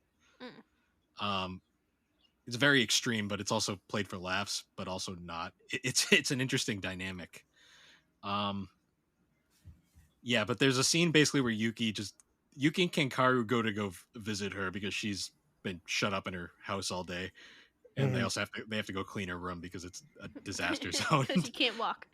Yeah, and this is where all of basically her and Yuki's character development comes up because they had moments in the past, like there's the scene where Yuki gives her the leaf and she treasures it for whatever reason. A leaf. And he finds out she has it later on, and he's all like, "Oh, that's sweet," and she's like, "It doesn't mean anything. This isn't even the same leaf. It's just a leaf." Yeah, I just found it. There's a ton outside. Yeah, there's some good slapstick. Trees. Yep, there's some great slapstick between them. But then we finally get the point where she talks about robbed. Yeah, I know. Oh, the manga. There's so much more Yuki Machi stuff that's completely cut out. But yeah, there's all of that, and then like the extreme depression and stuff, and like how her life was crap. And then we also get one of the greatest comedy scenes, thanks to Kenkaru, where her and Yuki are about to kiss, and then Kenkaru's phone goes off, and it's the most obnoxious ringtone ever. It's just great. Yeah, so I guess going into Kenkaru real quick, he also got completely like robbed in the anime because the manga, he has an entire subplot with a girlfriend that is completely just ridden out of the anime. And it gets deeper because his girlfriend, her father was actually the guy that ran over Toro's mother. Oh. So, because there's a scene. Wow. Yeah. Because there's a scene where they're at the wake for. This is completely cut out from the anime, but there's a scene where they're at the funeral for Toru's mother, and Kenkaru shows up, and he basically tells her that she's ugly on the inside and that she shouldn't think that she's like special because one person died. Basically, he's trying to shame her for being upset when someone else's parent also died. It's a very odd scene that like because it kind of ruins your opinion of Kenkaru because he's not like that in the anime. Yeah, that's a little much. Yeah. Well, the whole key is though, his girlfriend didn't know that he said that to Toru, and his girlfriend almost breaks up with him over it because like she's like, that's fucked up. Like in a lot of ways, like both things were tragic, but it's like it wasn't Toru's fault at all. Yeah. Right. But yeah, like that entire thing is cut out from the anime. Like there is a lot that was cut out towards the end. But yeah, I guess we should also mention how Kyo met Toru's mother early on. Yes. And they were meant to be. They kind of bonded early on, and one of the key factors that haunts Kyo to this day is that he was present when she got hit by the car, and he could have saved her, but he didn't because he would have transformed. And that is like the thing that haunts him. Like that's why he like has, when he finds out Toru's last name, that's why he's kind of haunted by it, because he knows. Yeah. And I guess before we talk about the final climax, we have to talk about the conclusion of Rin's arc, because it's also equally fucked up. Yes. Yeah, so Rin, even though she's at this point she's made peace with Toru, and she's basically she's not like her and Toru have this really great scene where they're like arguing, and like she basically telling Toru to F off, and like you don't know what you're talking about, and Toru basically tells her to F off and is like, I'm gonna do this kind of thing, and they have a big heart to heart kind of thing. It's a really good scene, but it basically also shows that Rin is kind of a loose cannon. She's gonna do whatever she wants. And she basically breaks into the Soma compound without letting anyone know, because she's manipulated by Ren, who is Akito's mother, into like the solution is this thing in the in Akito's quarters, even though it's complete bullshit. She just wants the thing and is trying to trick Rin into getting it. Yeah. Because spoiler warning, she hates Rin too for some reason. Everyone hates Rin. I don't get it. Poor But Rin. yeah, so Rin breaks in and finds this box, which is supposedly the box that has Akito's father's ashes in, although it's later revealed that it's just an empty box. And literally the second she grabs it, Akito just like jump scare, like appears behind her and is like, you shouldn't be here. And literally it ends there. We don't know what happens to Akito. We don't know what happens to Rin after this for a while. And it's later we find out that Haru's been like looking for her this whole time because she's disappeared. Actually, getting into Rin's backstory, we kind of missed this. Akito straight up pushed Rin out of a window. Yeah. Like because she was jealous of her relationship with Haru. Yep. Yeah, like messed her up. It's dark. Yeah. Like she falls out of this window and almost dies, and that's why she's in the hospital for her first appearance in the show. It's also why she breaks up with Haru, and that's also why Haru goes on his rampage and destroys the classroom. It's also a big reason why later on people make a lot of assumptions about Toru and the cliff. Yes. Yep. That is a very key thing. But yeah, so Haru is looking for Rin everywhere, and Haru finally just has enough, and he goes directly to Akihito, and basically he flat out like is like yelling at her, basically like, where the fuck is Rin? And Akito basically implies that she's dead, like we're not going to see her anymore. And Haru straight up like punches the wall behind her and like cracks it, and we actually get a very important scene where you see the cord holding the bonds together starts to break. Yeah. A little bit. And Haru basically tells her off that like they're done, we're not going, I'm done with you, I'm leaving now. And he basically walks off, and he gets told by, I believe, Karano, it tells him where she is, because it's implied that Rin is actually in the cat house where Kyo is supposed to end up. And not that kind of cat house. Yeah, well, I think in the canon it's actually referred to as the cat's house. Fair enough. Which it's literally just a building on the back of the Soma compound, and it's literally just a building with a jail cell in it. It's really dark, but yeah. So like he goes there, and that's where Rin is actually. Basically, Akihito straight up like beats the shit out of Rin, like jacks her hair up for whatever reason, and just leaves her in there to die. Yeah, so she'd be like being starved to death or something. It's implied that she's not being fed, and she gets let out by Korno, and she essentially wanders through the city, and Haru just happens to find her as he's looking for her. And then they kind of finally get their closure where like Rin finally just breaks down and is like, I'm not going to run anymore and we're going to just go. And she kind of gets her happy ending, even though it's kind of dark. Mm. And because we're getting close on time, we got to wrap this up a little. Yeah. So getting into the final climax now is essentially Taru confesses her love for Kyo, and Kyo flat out rejects her, like Rude. because he basically he's having trauma over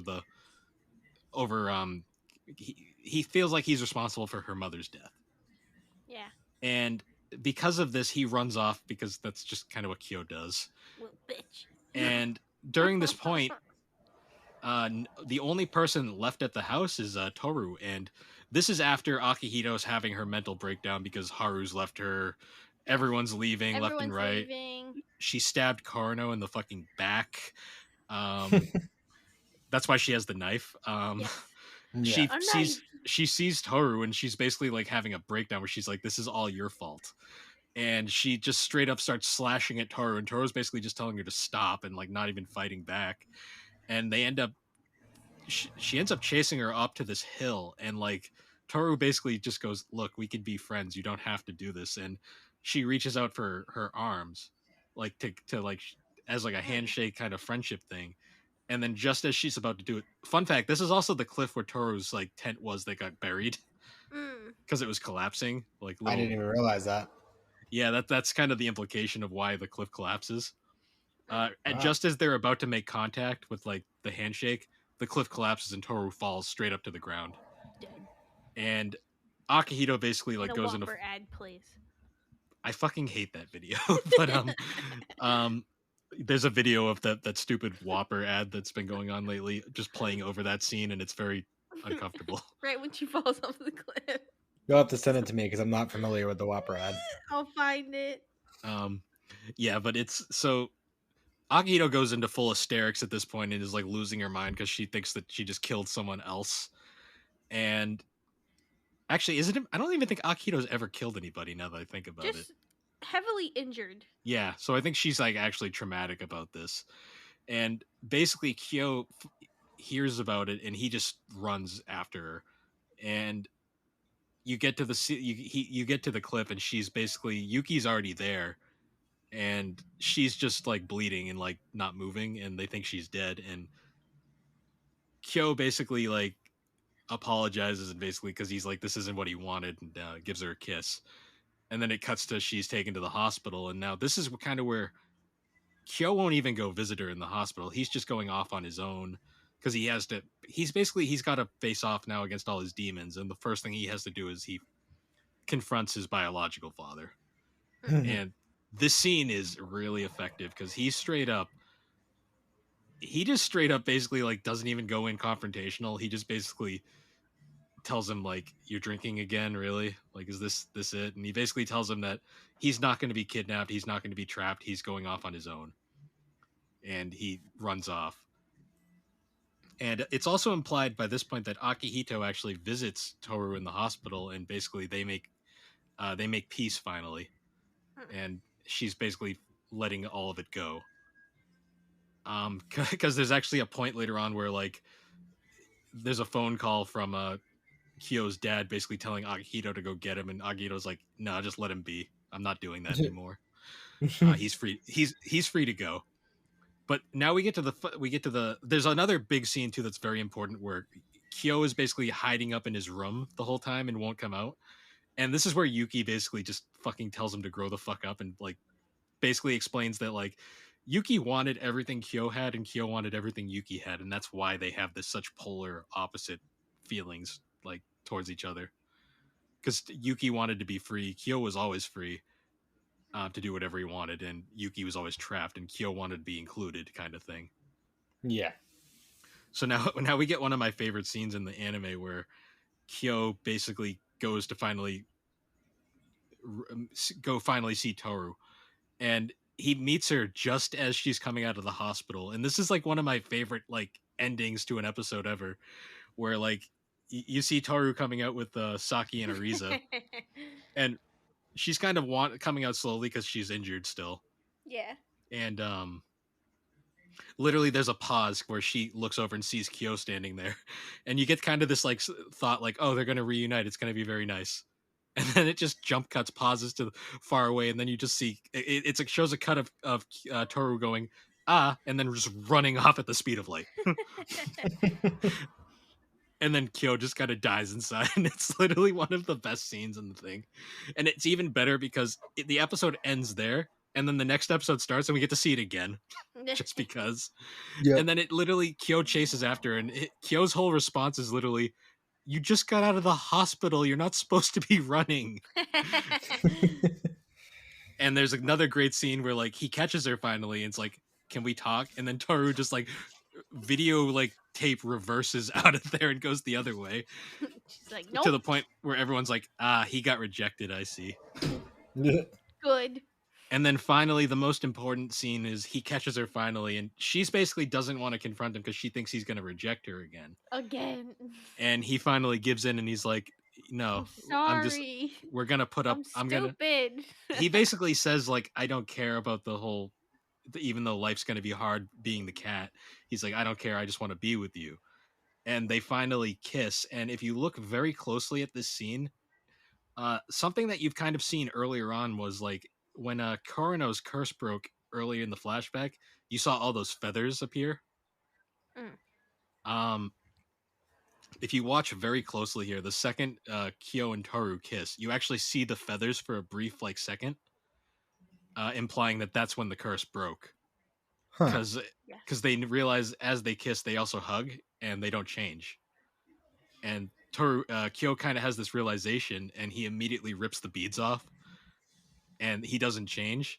And there's a really goofy scene of Toru like with this really derpy face in the background that I always laugh about on that scene, because it's like, oh, this is a very heartwarming scene, and Toru has like the derpiest face in the background. I'm like, no, that killed the entire moment.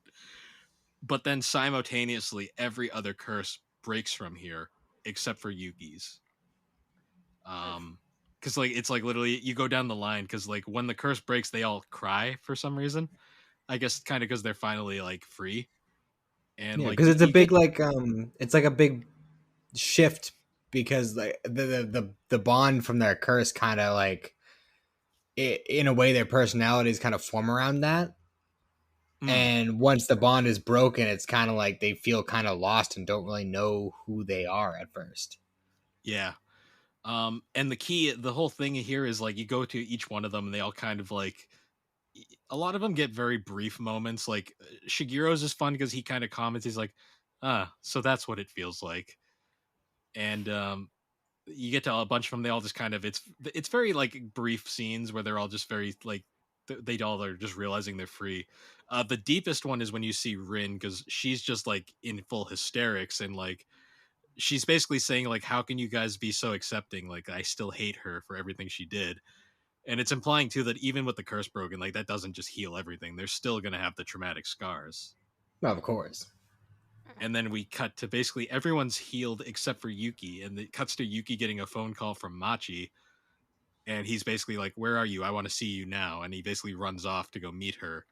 And then we cut to Yuki meeting with Machi, and like he's basically, it's implied here that he's going to tell her about the curse, but it actually breaks right before he does, and then he basically, that's when they confess their feelings and get together right there.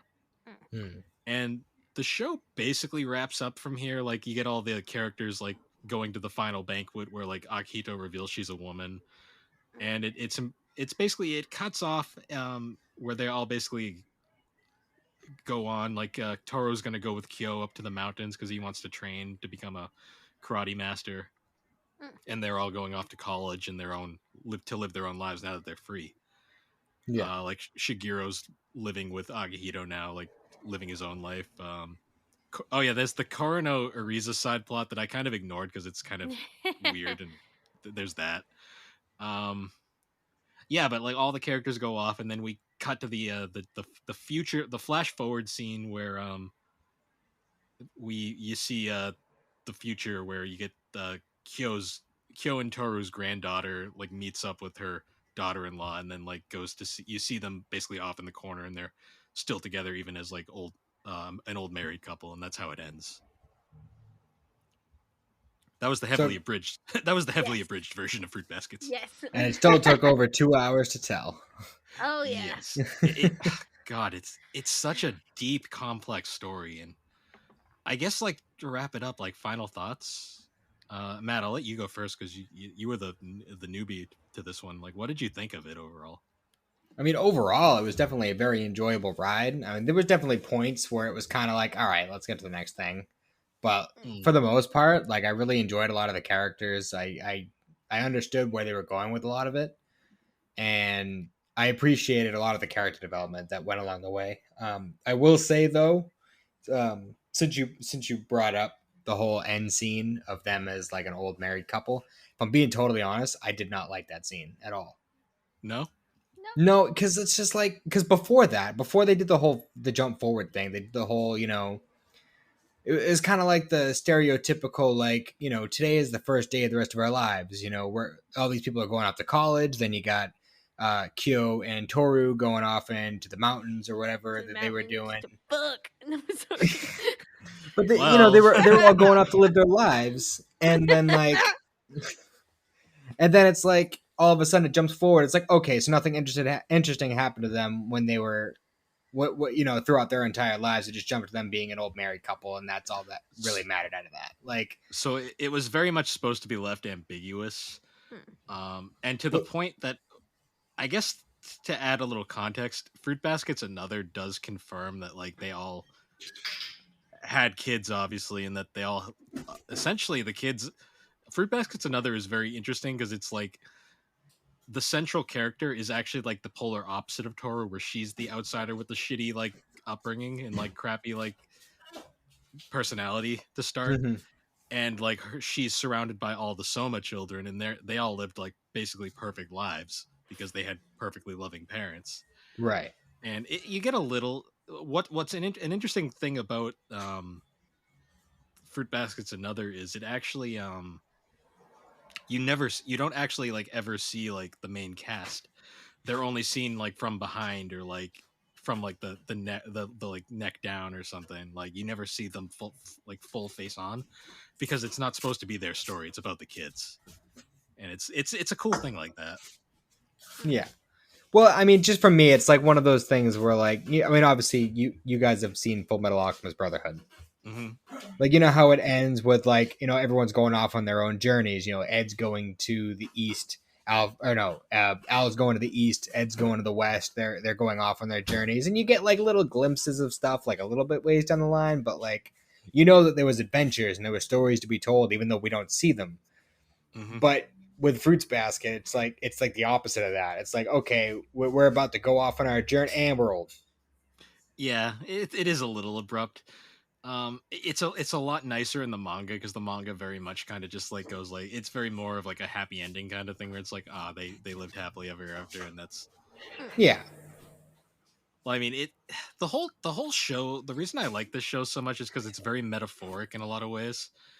Like the name Fruit Baskets is a reference to like the Japanese game Fruit Baskets, where all the kids are fruits in the basket, and the whole joke is that Toru is the rice ball in the fruit basket, like she's right. the odd one out. And it's such a fun show. Like I love it because the characters are all so well written, like the performances are amazing. Like every character like you run into, even the useless characters are interesting in their own right. They're just even no not that one. Yeah, I love this show. Like I've literally the second I think like 4 episodes in and I was hooked like from beginning to end. Yeah, I'll have to rewatch it again.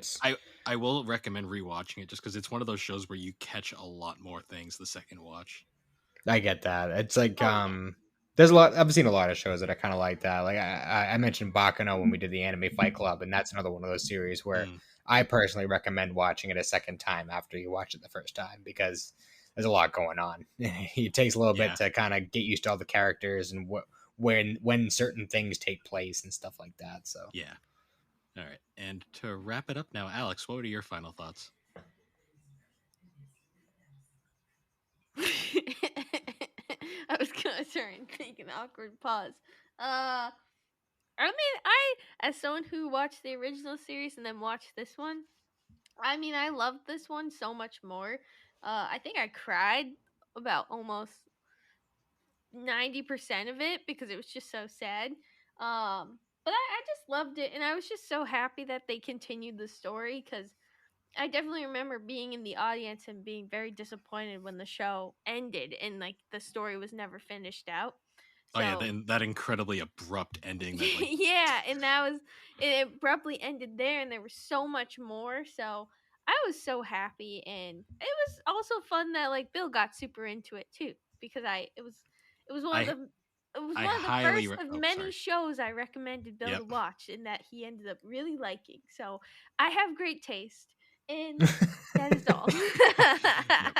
I also highly recommend reading the manga because the manga is so well done. The mango, yes. Yep. I might have to. It seems like they skipped over a lot of stuff, Oh yeah, and I I feel mean like it's I'll have a very much better good. understanding if I read it. I Hmm. agree. I feel like they definitely did leave out a lot. So we were robbed. We were robbed of Machi. Yeah. All right. So we do have a time limit we got to go, so I'm going to Yes. wrap this up here, but I have to wake up at 3. yep. Yep. Hey, thanks again, Matt, for joining us on this one. We'll Of definitely have course. you on again. You guys can obviously find Matt in the server. He's the server mod, and Yes. he'll definitely be on again at some point because the Fight Club will reunite at some point. As like it's like an Avengers thing. Like the Fight Club will return. Yep. It will. There will be a post-credit scene. There Yes. will be. All right.